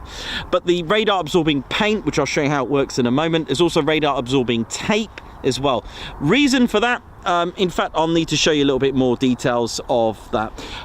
So if you look at the B2, I do have a B2 with me, but I'll save, because I could go and get it. Let me go and get it. Let me go and get it. I'm gonna, for those that don't understand stealth, this one's for you. Let's go and have a look at a B2, see what's going on. Let's go and have a look at the SR-71, see what's going on.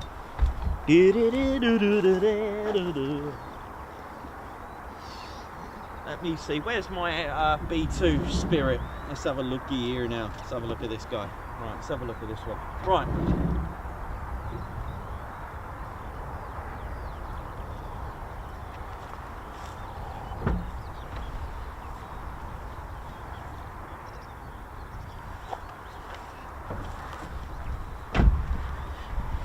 Right, how are we doing? Let's go back. Let's go back to the 30s. Let's go back to Northrop. Let's go back to a lot of things.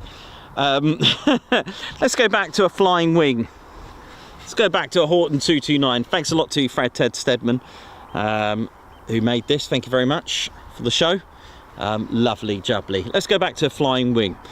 Now, 90-degree angles, flat surfaces are going to cause a bit of a problem. If you add a stabilizer, you're going to have a bit of a problem, okay? Angle of reflection, angle of incidence, angle of reflection, that kind of thing. My phone keeps going off. What is going on now? I'm going to have to turn my phone off. It just keeps going off. Right. So, let's have a look at these two. The flying wing concept. Look at these two. Different era. In fact, I'm going to light this up a little bit. Thanks, Davey, for that. Let's just brighten this up a little bit. Right, flying wing concept, right? So, you don't want metal, okay? Check. You don't want, ideally, you want air intakes, okay? Your inlets are going to cause you problems, okay? Don't forget, radar waves, they point upwards. You wouldn't have a radar pointing downwards. What would be the point unless you want to get ants? So, brilliant design concept here to have your inlets up here. In fact, the cockpit is protected. Do you remember I said about the cockpit? That's kind of protected as well. You don't want a stabilizer, because if you have a stabilizer, you're going to have, you're going to create a 90-degree angle, but planes, they need stabilizers. Well, the thing is, what they did with the B2 and even the Horton 229, they have differential power output, which means the left engine 1 and engine 2, you can actually control the power, because it doesn't have a rudder, but they do have wing rudders on these, okay? Now, brilliant to have that. So, if you've got your inlets on the top, which is a really good idea, okay, then why didn't the F-35 have it? And I'll explain in a moment. But the other thing is, try to make it not look like an aeroplane. That does not look like an aeroplane, so that's good. So the reason why, that was a Horton 229, by the way, beautiful aircraft. The reason why the B2 has the inlets on the top is to protect it from radar cross-section. The return radar cross-section of one of these is about the size of a bumblebee, which is not really going to register on anyone's radar. Why would you? Because you're looking out for planes and helicopters, right? The thing is, the B2, not supersonic, okay? Doesn't really give a lot of heat signature. And the reason why they didn't put, or even attempted to put, the inlets on the top is because the F-35 is a fighter. I mean, it's going to do all sorts of manoeuvres. The B2 doesn't do all these manoeuvres, you know, inverted, split S. So if you have your inlets on the top, what would be the actual point? Not a lot, because you're going to defeat the object. So that's why. So the F-35, with its beautiful paint that it has, a paint that's been applied to all the way back to the days of the SR-71. Let's have a look how it works. So this is radar absorbing material. This is the paint. There's our radar frequencies hitting the aircraft. And what happens? These are not little tiny little bits of pizza. These are actually the iron particles. I've tried to magnify it for you. And what happens is that the radio waves hit the aircraft, try to come back, but they get absorbed. But what the iron ferrite does, they tested this out on the SR-71, it starts to heat up and actually burns away the radio waves. I know, right? But then I thought, well, surely that would get picked up. But what happens? The aircraft absorbs the heat. So if we have a little look a bit more about the angle of incidence, angle of reflection, my friends. Let's see if I can pop it on here. It's got a little bit of a breeze today. I'm not too happy about that. So what I want you to do, if you can, for an experiment to work out how radar is returned, get yourself a mirror and get yourself a torch and try not to blind yourself, right? If you were to stand here, okay, it depends on the angle of your mirror, okay, because that is a fine example. Get a torch and shine it at the mirror, it should come back to you, right? If you were to move the mirror and stand here again, okay, so I should have done you another diagram here, but what I've done here, imagine we were stood here, the radar frequency, or your torch, it'll bounce over there, which is good because it's not going to come back to you. The idea is to not let the radar, the radio frequencies come back to sender. This is our nose of our aircraft. Look, perfectly round. If you get it at a tangible angle, okay, it's going to come all the way around and return to sender. So my RCS Jess, she's not happy. This is RCS Jess. Okay, she's not happy about that. But RCS Jess is really happy about this, because what you want is serrations everywhere. And I'm going to show you something in a moment. Look at RCS Jess, she's really happy. Look, there's the torch or the radio wave going over here, but it's bouncing over here and going over there. And so there's our nose now. RCS Jess looks really happy now, look. You know, it can't go back. So my point is, what you've got to do, you've got to start making irregular parts on your aircraft. And if you do that, you'll end up having something like the F-117. Okay, and that's what was the breakthrough to design. Absolutely amazing. Now, I said about having a stabilizer. Well, bend them at an angle, so you're not going to get a 90-degree angle anymore. Serrations everywhere. Look at this.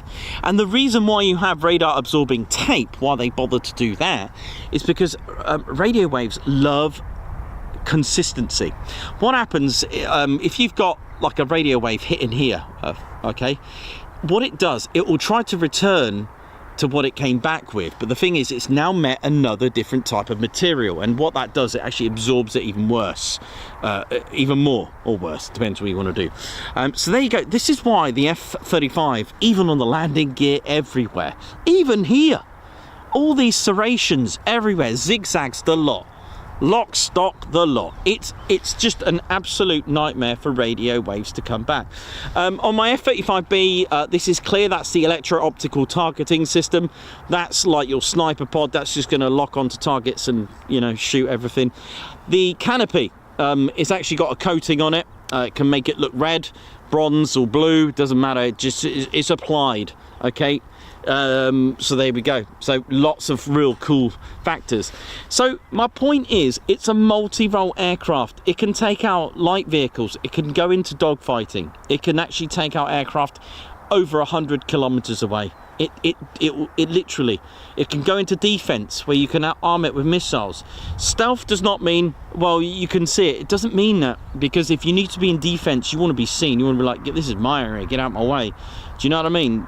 It's the idea of getting the job done. If you want to make this go on a bombing mission, a reconnaissance mission, then you can do it. You can do that. If you want to go into offense, it doesn't matter. You got to, my point is, you need to get that concept out of your head that it's invisible, because that is not the fact. The fact is that it can also go into loiter time as well. It's quite a common misconception that people think it's invisible. It's not invisible. It gets the job done undetected until, well, it's literally too late. You can have it into, it's got, yes, it does have a cannon, the F-35A. The B and the C, they can have the GA-22 cannon, but it will be, it's an external one. They can fit a center, they can fit it in the middle of the C and the B. I've seen it somewhere, but you can fit the GA-22. So yeah, pretty cool, isn't it? It's amazing. So it's a multi-role, which means you can change and reconfigure it. It's not naturally a it's not naturally a super cruise, but it can withstand and go supersonic. So it can get the afterburner going, and it can maintain supersonic speeds without the afterburner. So it's not a natural super cruise aircraft, but once it gets to that point, it can maintain it without the afterburner. But remember, it has been made for loiter time as well, okay?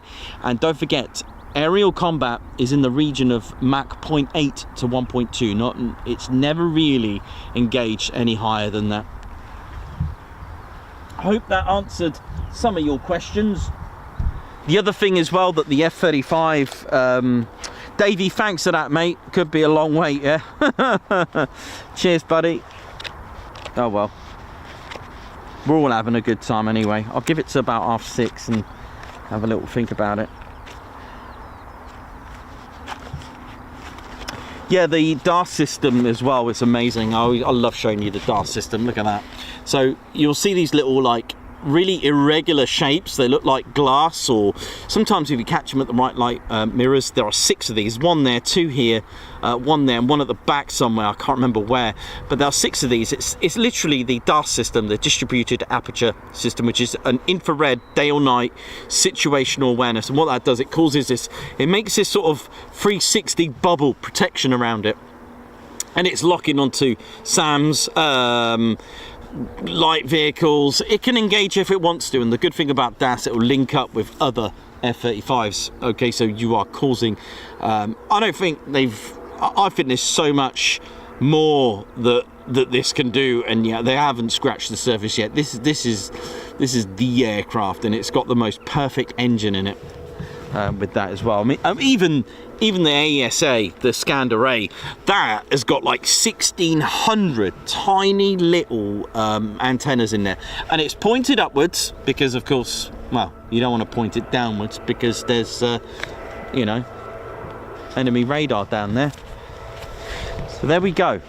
A little bit of interesting situation there now. Right, we've got to wait. The light is looking a bit shocking here, isn't it?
So welcome to the show, ladies and teddy bears. Hope we're all good and well.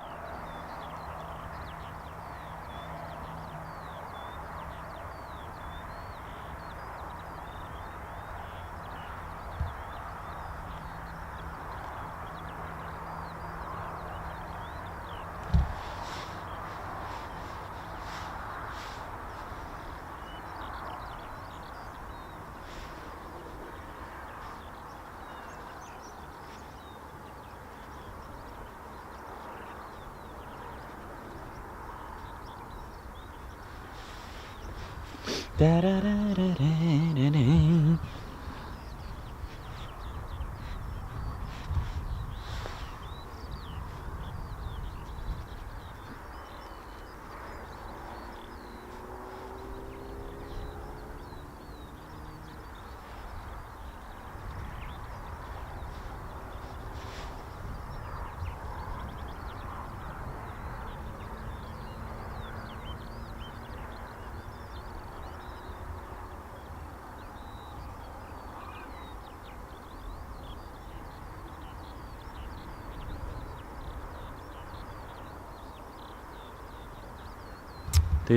Cloud Bear, how you doing as well? John Minter, glad you liked your baseball hat. In fact, I got mine on today actually. I've got let me show you in its full glory. There's our this is our latest and greatest baseball hat with the Ted's patch there, with TC on it. We've called it the 170 Squadron range because TC was actually the squadron markings for 170 Squadron, who were actually formed all the way back in my home county of Somerset. Got a nice little Union flag there with Ted there. There's some details on the inside. Quite a bit of detail actually. It's pretty cool. Send it, Ted Coningsby. It's actually a Ted Coningsby baseball hat. There's quite a bit going on, and we've got plenty of those in stock. So get yourself in there for the summer, innit?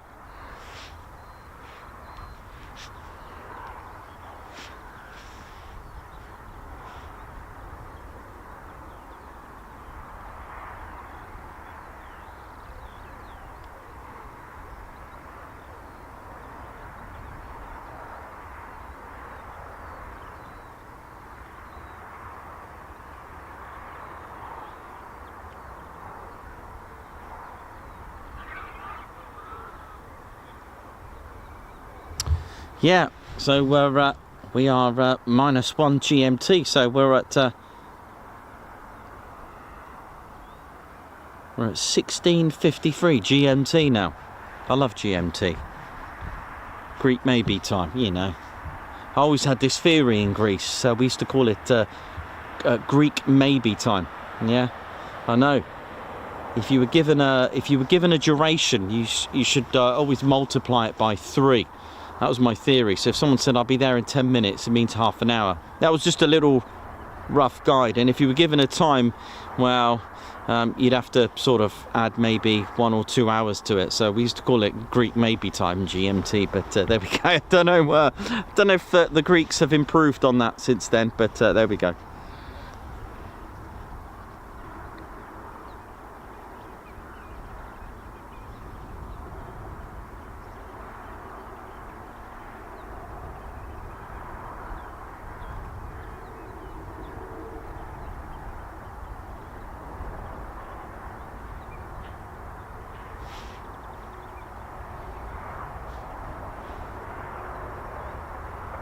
Right,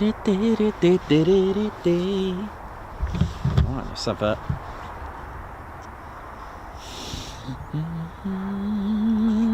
It's a bit empty in the old 207 hangar, isn't it?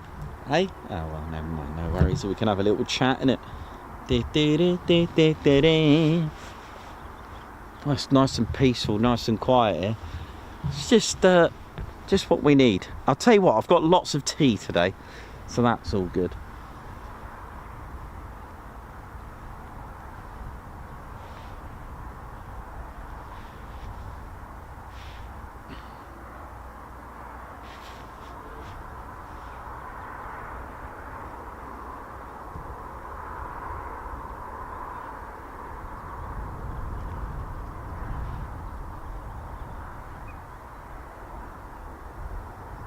Yeah, I might go and let me just go and grab my cup of tea. It's always nice to have a cup of tea with you all.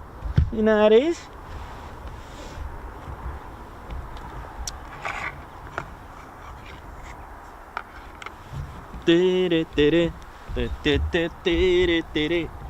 Gotta love it here though. I love Marham.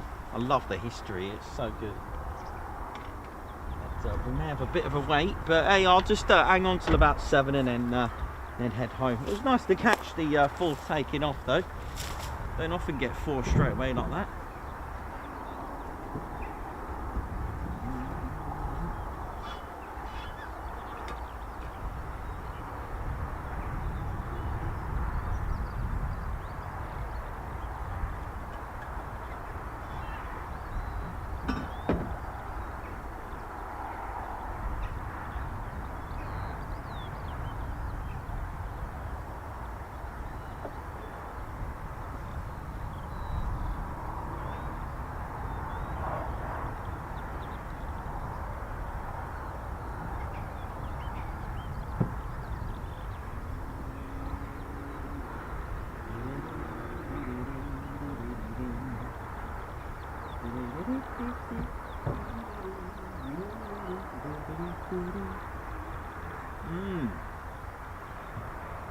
Oh, that's good, isn't it?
Oh, lovely cup of tea, and all is good.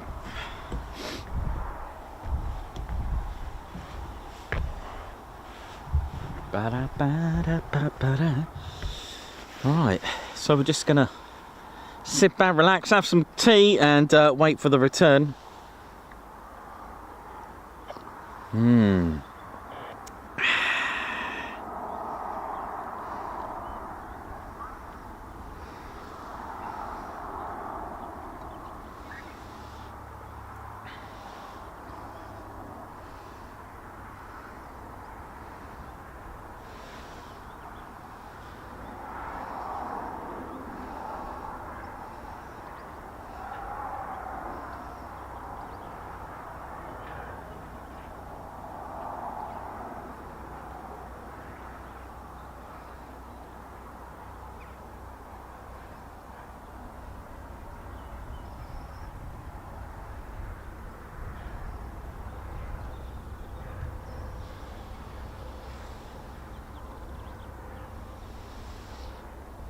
Oh, that is some good tea.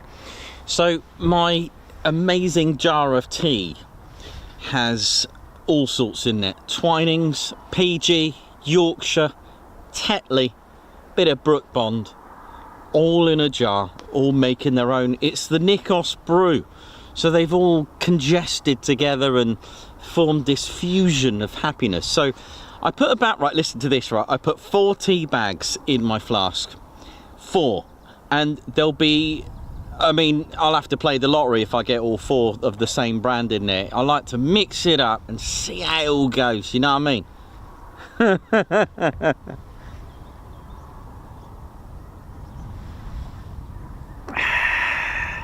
Loving it. So yeah, it's got this really nice brew taste to it. Love it. Come on, Marham, let's go. Let's see what we're gonna get.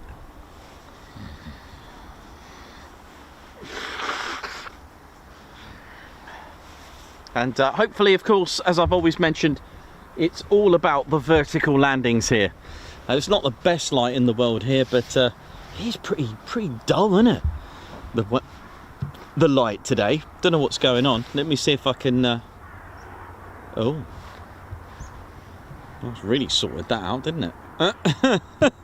That's really taken care of that, isn't it? Let's do a little bit of. There we go. Let's try that for a little bit. See how that works out. See how we get on.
Hey, all right there now? How we doing round here now? Yeah, I'm on the night shift tonight there now. Yeah, just coming over from doing me perimeter checks, 15 Squadron RAF Regiment here, just making sure we're all good. Right, listen, I'm looking out for doing me perimeter checks, looking out for that Red Ted fella there now. You gotta let me know where he is there now. That's right. If you see a Red Ted, yep, you gotta shout Reggie. You gotta shout Reggie, do you know what I mean? Well, actually, I can sniff. See, we can tell we're regiment. We've all got a mush. Acts as a radar there now. That's right there now. It's like a radar there now. Got to look out for danger. Yeah, I've just been finished off in the Reggie assault course that you can see over there. He seems to like doing that. We'll have to get him on there now. Yeah, got to find that. Got to find him. Oi, get down from there. I'm going to get you.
Yeah, they're all professionals. Don't worry, no bears were harmed in that.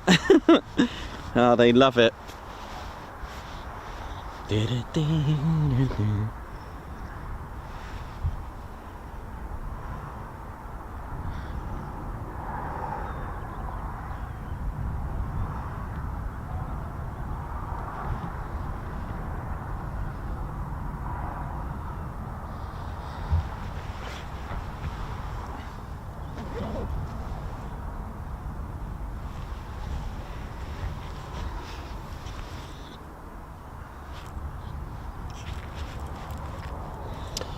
You got your, you still got your key ring on, mate.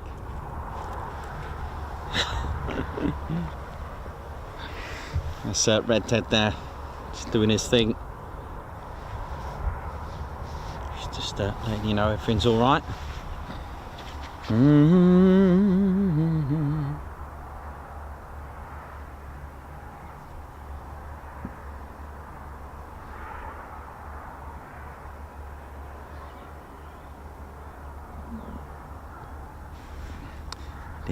Yeah, so we just got 4 airborne, and we'll see what we're going to get when they come back. Hopefully a nice vertical landing.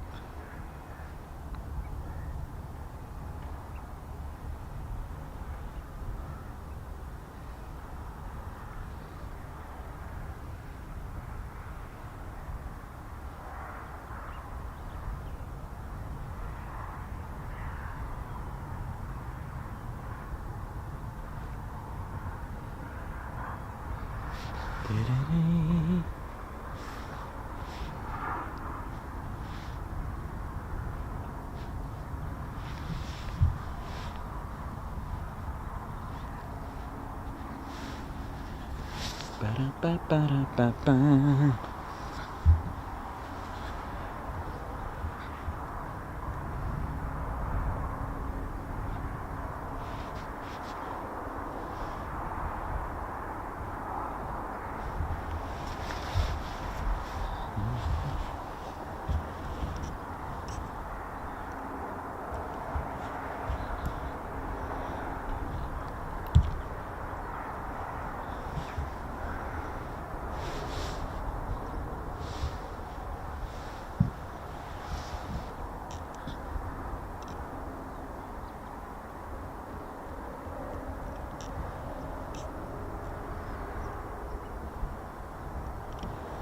Yeah, we're going to run out of light at some point, but luckily the clocks went forward, gives a bit more light and 1 hour less of rain, which I'm happy about. All is good.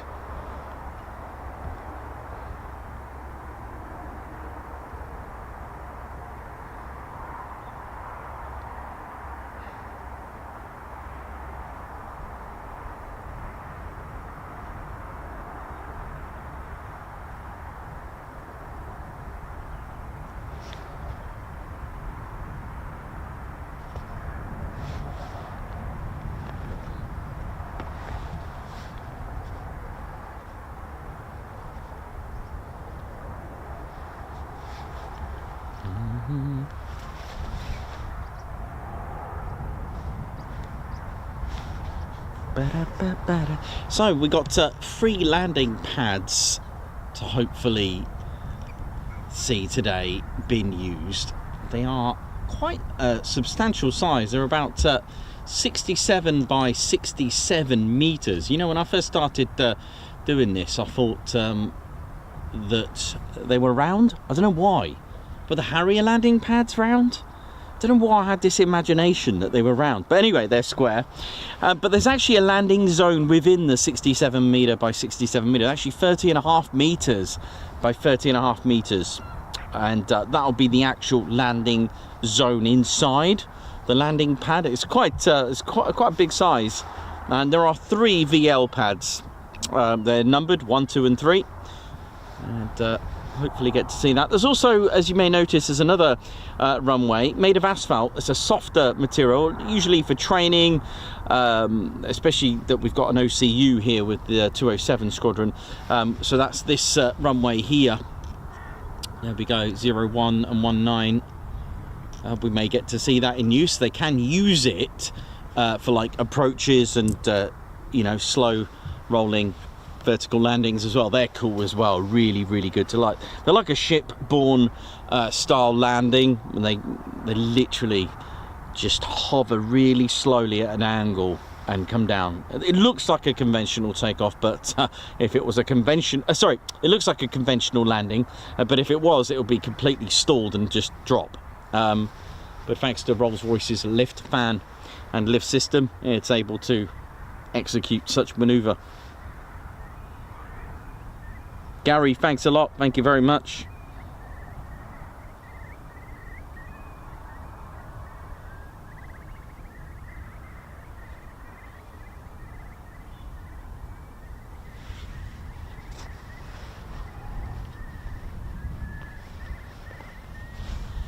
So what I'll do, I'll stay till about, give or take a few, I'll wait till they come back. It could be any time, we just don't know.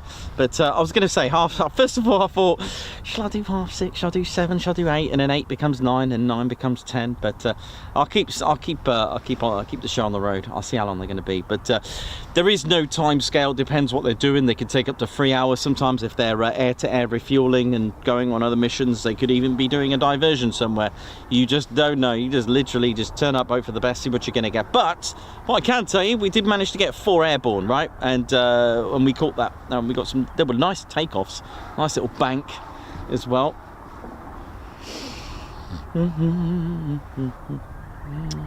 But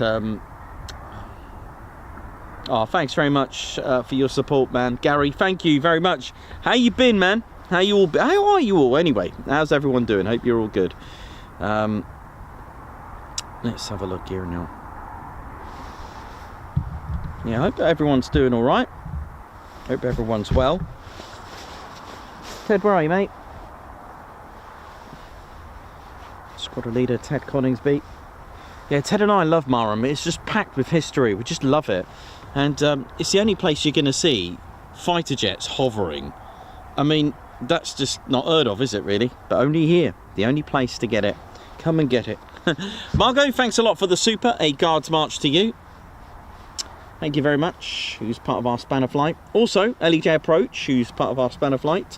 33 months member. Happy birthday, Royal Air Force. A big hello to our posh officers. And of course, a beefy oi oi to all Teddians. Love that.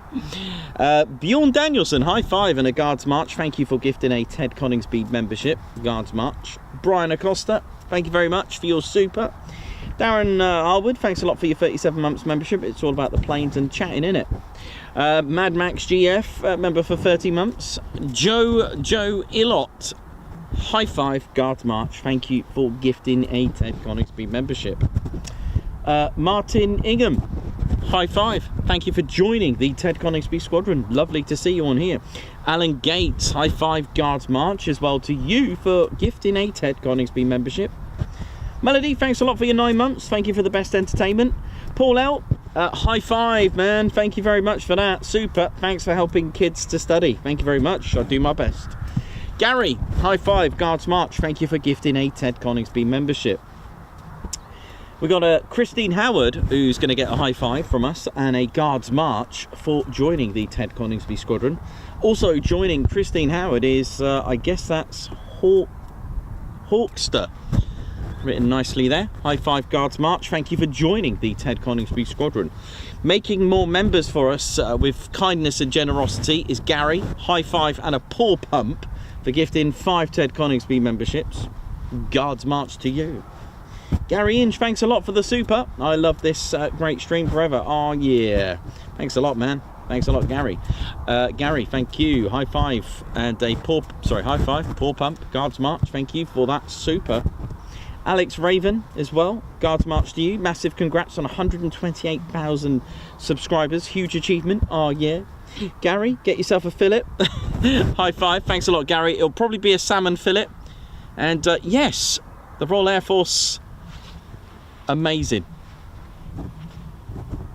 A happy birthday to the Royal Air Force today.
Ted, right, mate, where's that Royal Air Force ensign?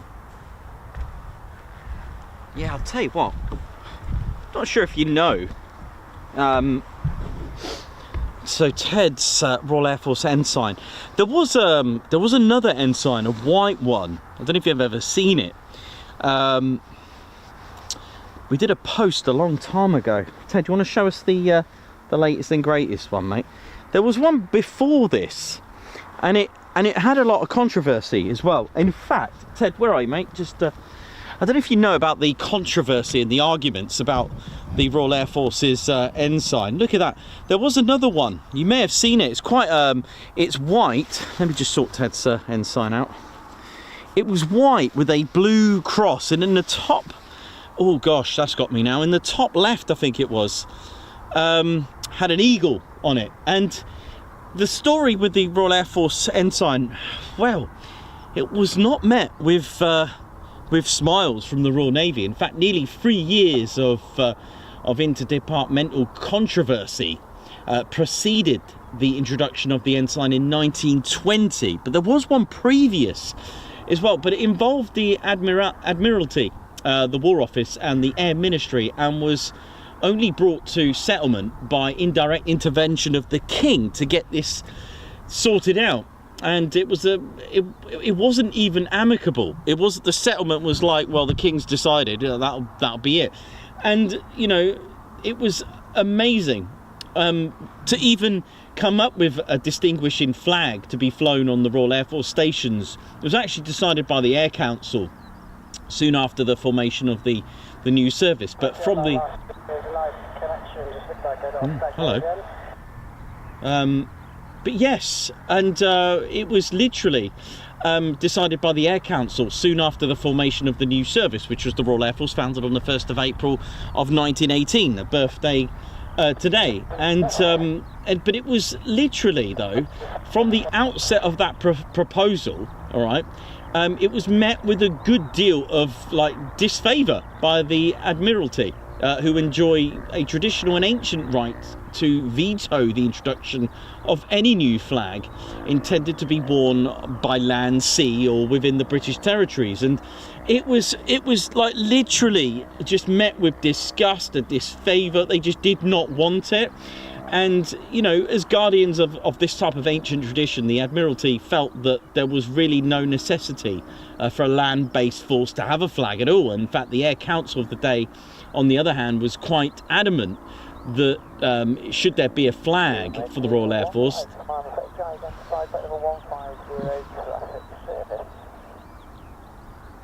Hang on a minute. That could be for us. Might not be too far. Hang on a minute, mate.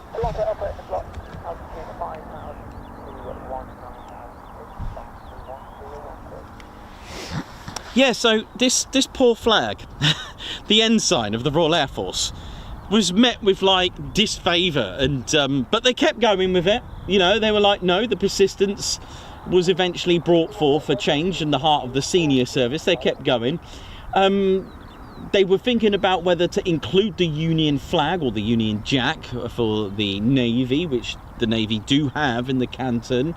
But it didn't fall fit with the ideas of the Air Council, who wanted a white ensign without the St. George Cross.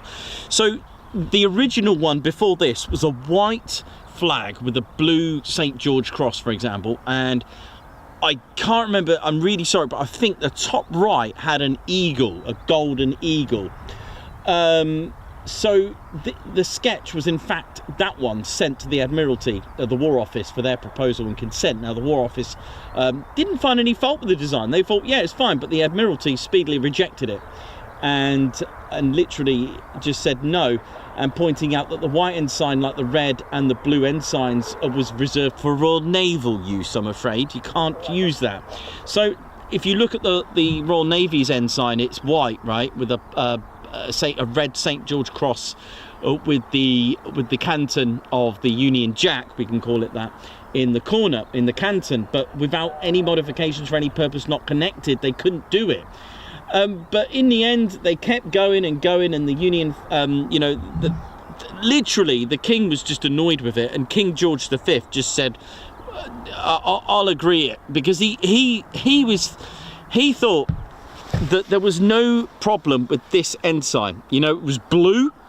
They chose sky blue deliberately. They didn't choose, because if you look at the merchant flags that we've got, it looks quite similar. It's red, isn't it? And there's also a real dark, well, navy blue, similar to this, but without the roundel.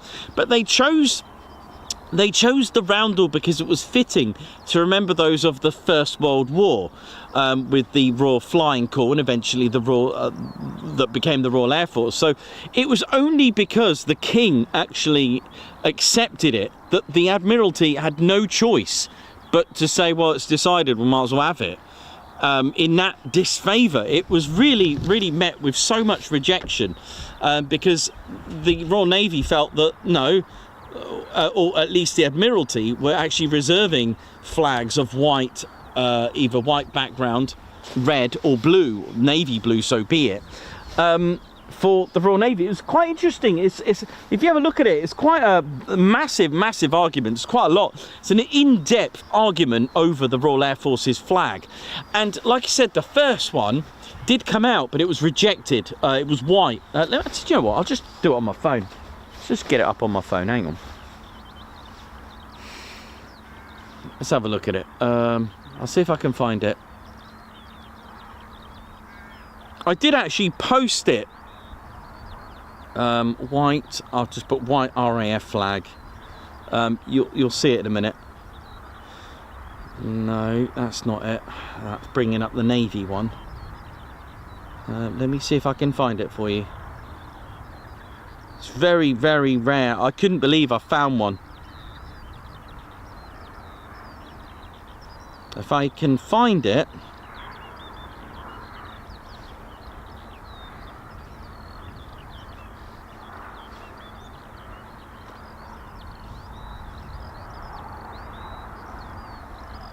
Oh, was it in the middle? Oh, okay, beg your pardon. It was in the middle. Sorry, it was this one. It was that one, sorry, there it is. That was the one they proposed originally. Okay? But that was rejected. But that was the original design. And they were like, no. So they couldn't use the white because it was reserved for the Navy. They couldn't use red because that was reserved for the Navy. They couldn't use navy blue, so that's why they chose the sky blue. They went with the roundel, and the King thought that was fine. And it went to court, and they went to reject it, but they couldn't do it because the king had actually accepted it. Amazing, right? It's got a lot of history of it, trust me, and it's got so much rejection. It's unbelievable. I learned that from this wonderful book. Looks old, man. Look at this. Look at that. It even smells amazing.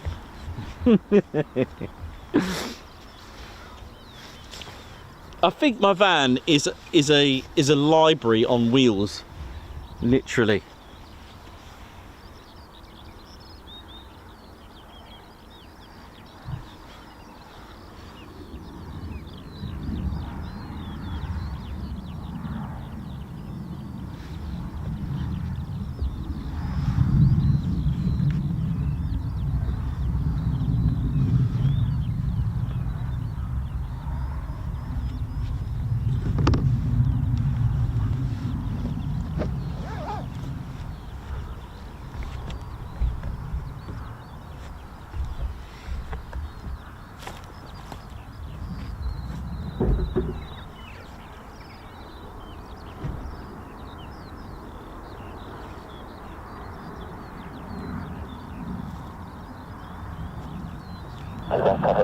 North 1 mile, we're needing no height information, but it's then has outside from radar.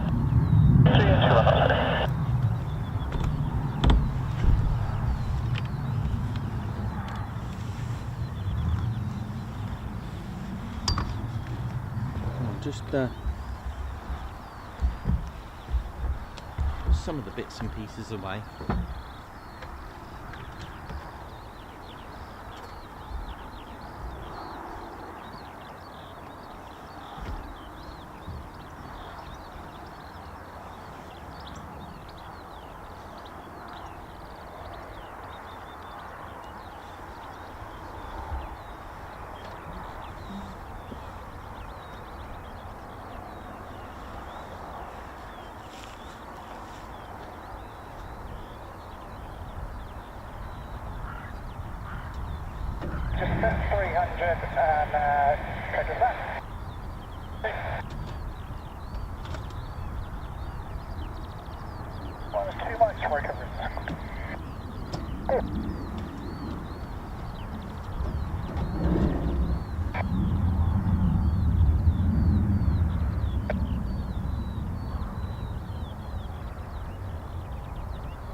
Ba-da-ba-ba-da-ba-ba. Let's just pop that up there.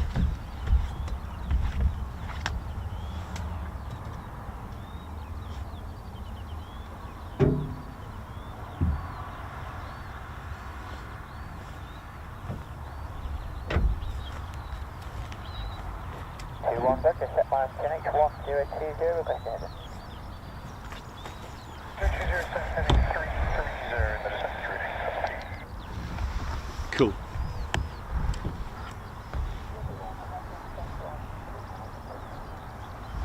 Looks like we've got our rivals, our RTBs coming up.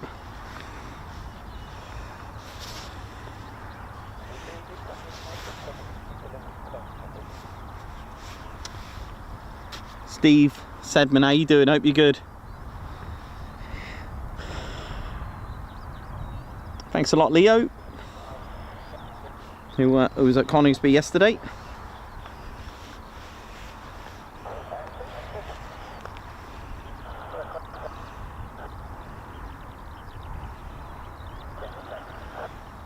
Johnny B, take care. Dieter, how you doing?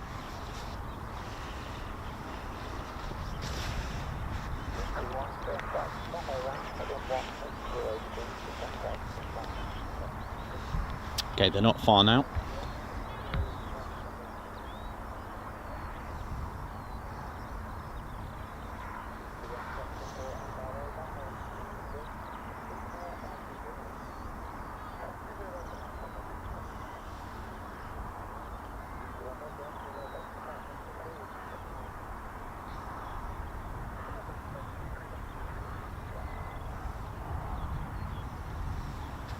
Right, get ready. I think we may have some circuits from the F-35Bs. Stay tuned, here we go.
Well, hopefully they will all come back,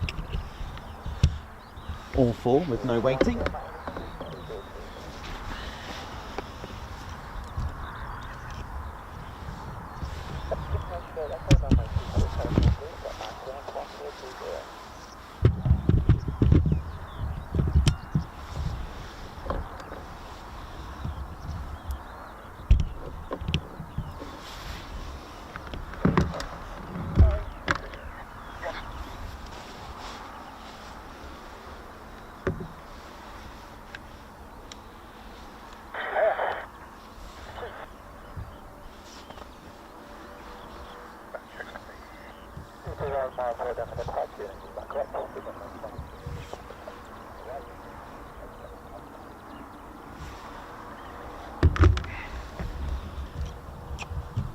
Okay, here they come.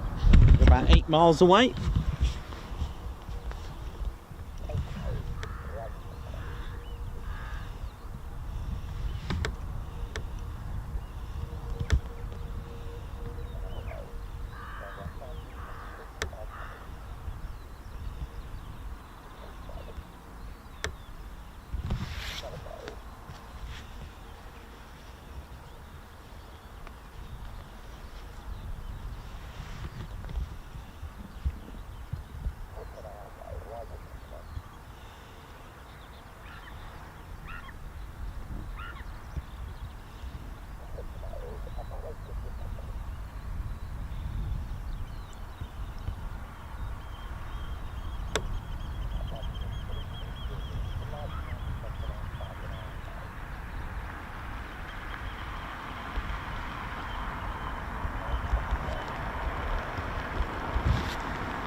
one of the 4.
Bit of a sunset down there, look at that.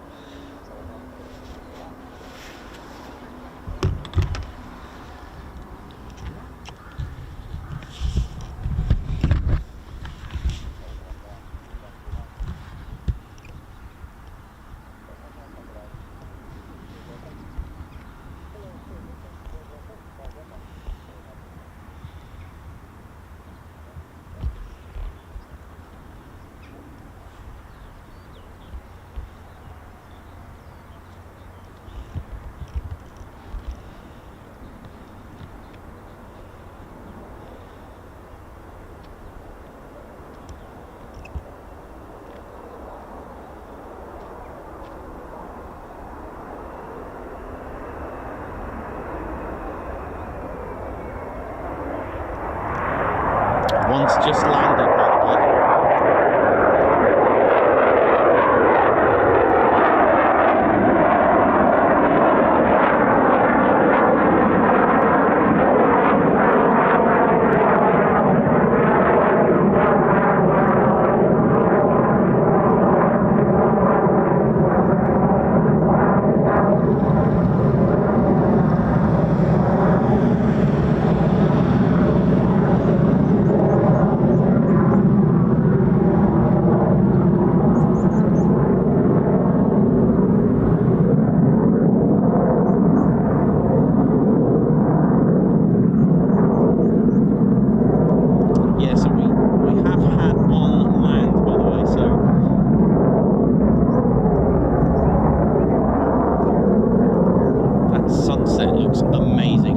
Vertical landing now in that.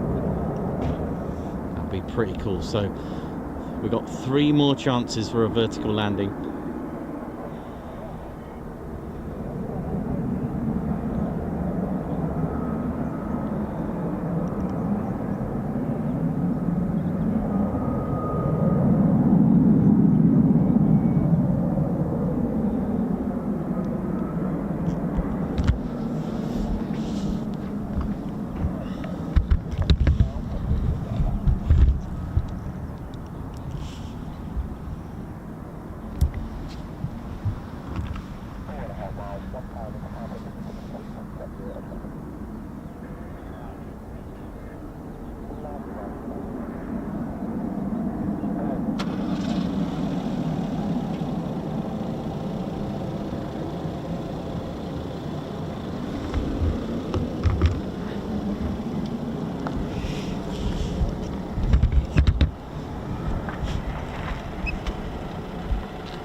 Okay, so I think we've got 2 left, but I have no idea where they are.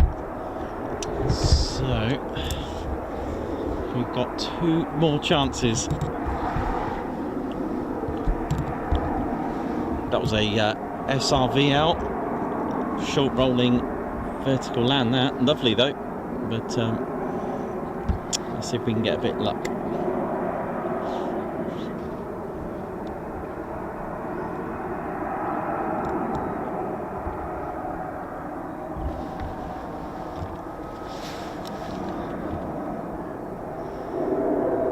Look at that. Look at that light. That just needs a vertical landing right there, wouldn't it? Come on.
Two more to go, and hopefully we're going to get, I hope we can get a vertical landing. That would be nice, just a nice touch in that. There's a lovely bit of sky there.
Maybe it is. Maybe we've still got 2 left. Hang on. Oh, hello. Look at this. Oh.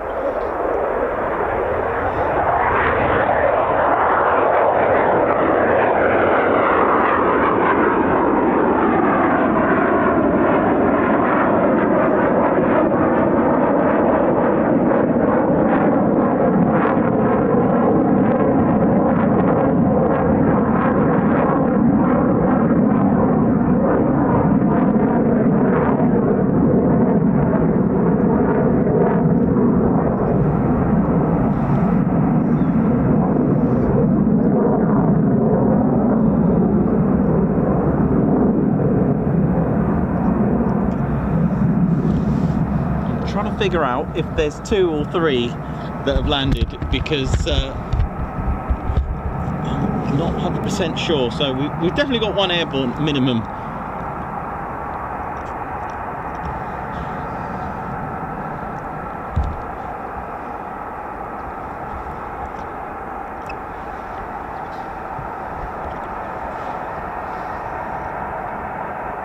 Oh no, it's fine. 2 have landed. 2 still airborne. Sorry about that. Sorry if I got a bit dizzy from there.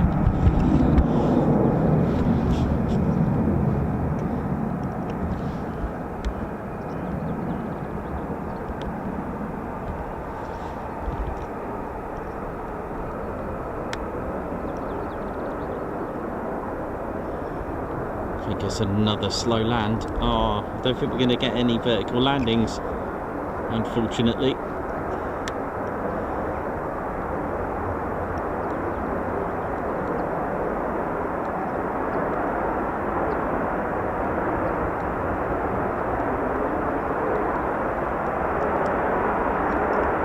Oh, hello. Maybe not.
Well, let's see what we're gonna get.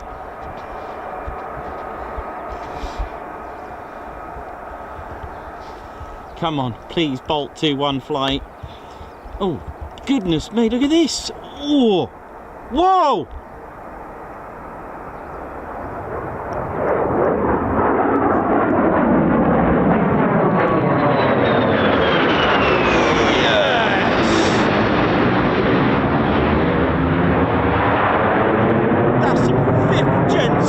That is, isn't it? Woo! Yeah!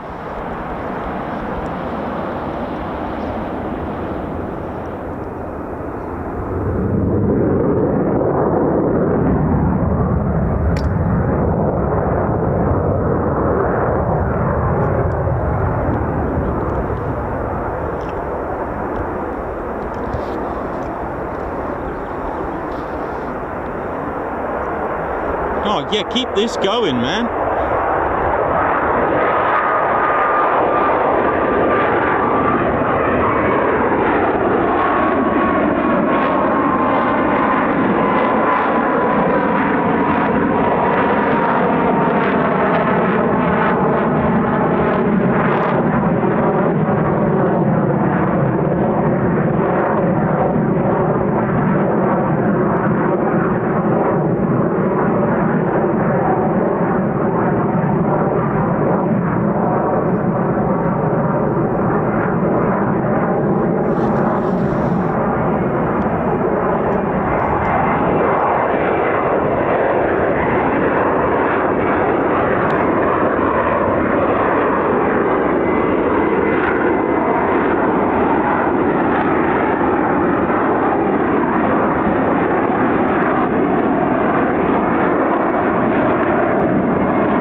That was delicious.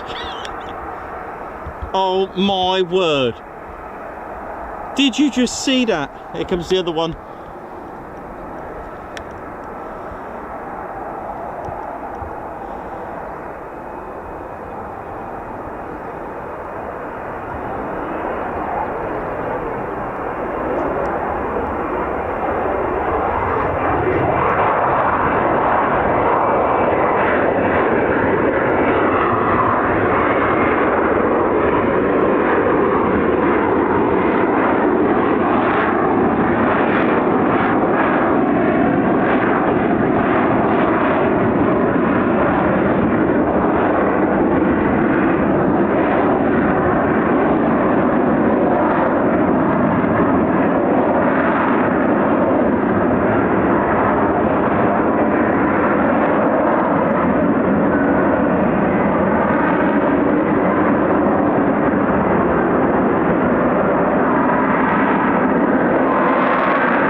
or serve my salmon on a bed of ice with lemon. Goodness me, that was amazing. With a few trees for garnish. I think that just about wraps it up, Ted. Beautiful. Marham, thank you.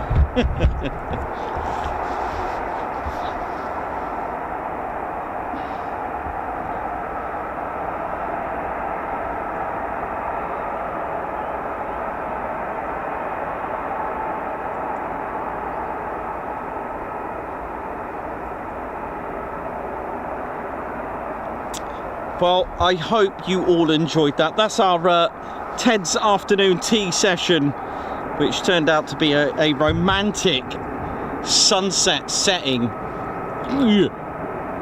Oh, sorry, I've just pressed the wrong... sorry about that, I pressed the wrong button. Went all blue. Wow. That's all I can say to that. Right, Ted and I are going to go and get some sleep.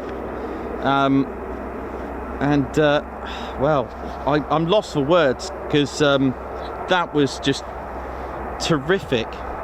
I've never seen that for a long time. I remember back in the old school Ted days, we were down at literally down by runway 23 catching some gorgeous sunsets, but that was just made in heaven. Melody R, thank you very much for your super. A Guards March to you. Colin Patterson, thank you very much for your 28 months membership. Evening all, 28 months and counting with the wonderful TCS. Proud to be on board, thank you. Doug Ross, Nikos, grab a cold one. Thank you very much, I will do. Guards March. Claire Bicknell, thanks a lot for your 26 months membership. Gary, high five and a Guards March to you. Thank you so much for gifting a Ted Coningsby membership. Right, Teddy and I are going to go now. And I really do hope you enjoyed those vertical landings and approaches. They were fantastic, weren't they, Teddy? Teddy. Should we have a lot? Teddy, put that there. Right, ladies, gents, teddy bears, Ted and I are going to bed now. Good night, everyone. Oh dear, I know. All right, calm down. It is way past your bedtime, Teddy, though, isn't it? I know, mate. Right, listen. First of all, RAF Marham, thank you so much, and all our members and viewers, thank you all so much for a wonderful, wonderful afternoon tea. I hope you've enjoyed that, and we'll see you definitely on the next one. Don't know what we're going to do tomorrow or Friday. Probably Friday. We may have a rest day, and maybe tomorrow. But anyway, who knows where we'll be? So keep the notification bell button on. Ladies, gents, teddy bears, my name's Nikos. I've been your cameraman, historian and commentator. This is our squadron leader, Ted Coningsby. You've been watching the Ted Coningsby channel live here at RAF Marham. So for the last time for today, it is see you soon. Wish you well. See ya.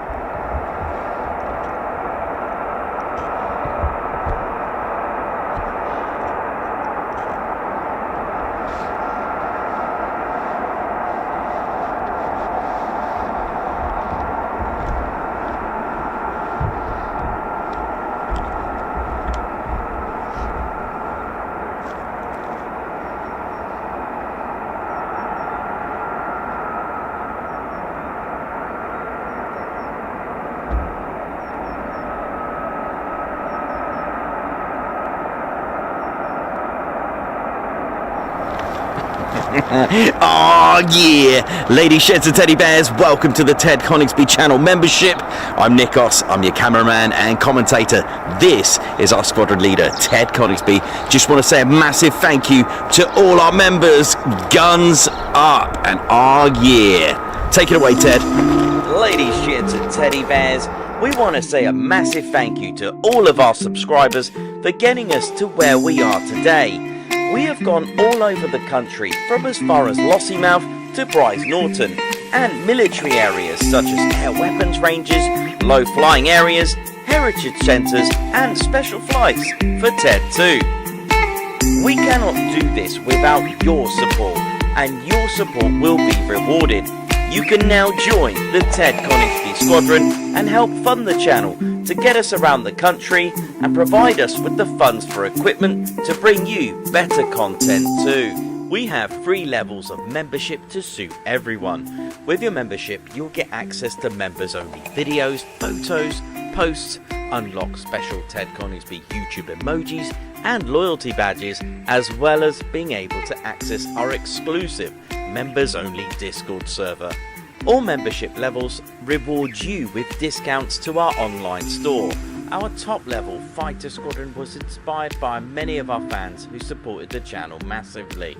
This is more of a personal experience with me and Ted, giving you exclusive live streams and content from behind the scenes photos, special info and updates, as well as a free Ted Coningsby Fighter Squadron patch for joining. Whichever membership level suits you, we want to say a massive thank you for choosing to join the Ted Coningsby Squadron. Ah, yeah.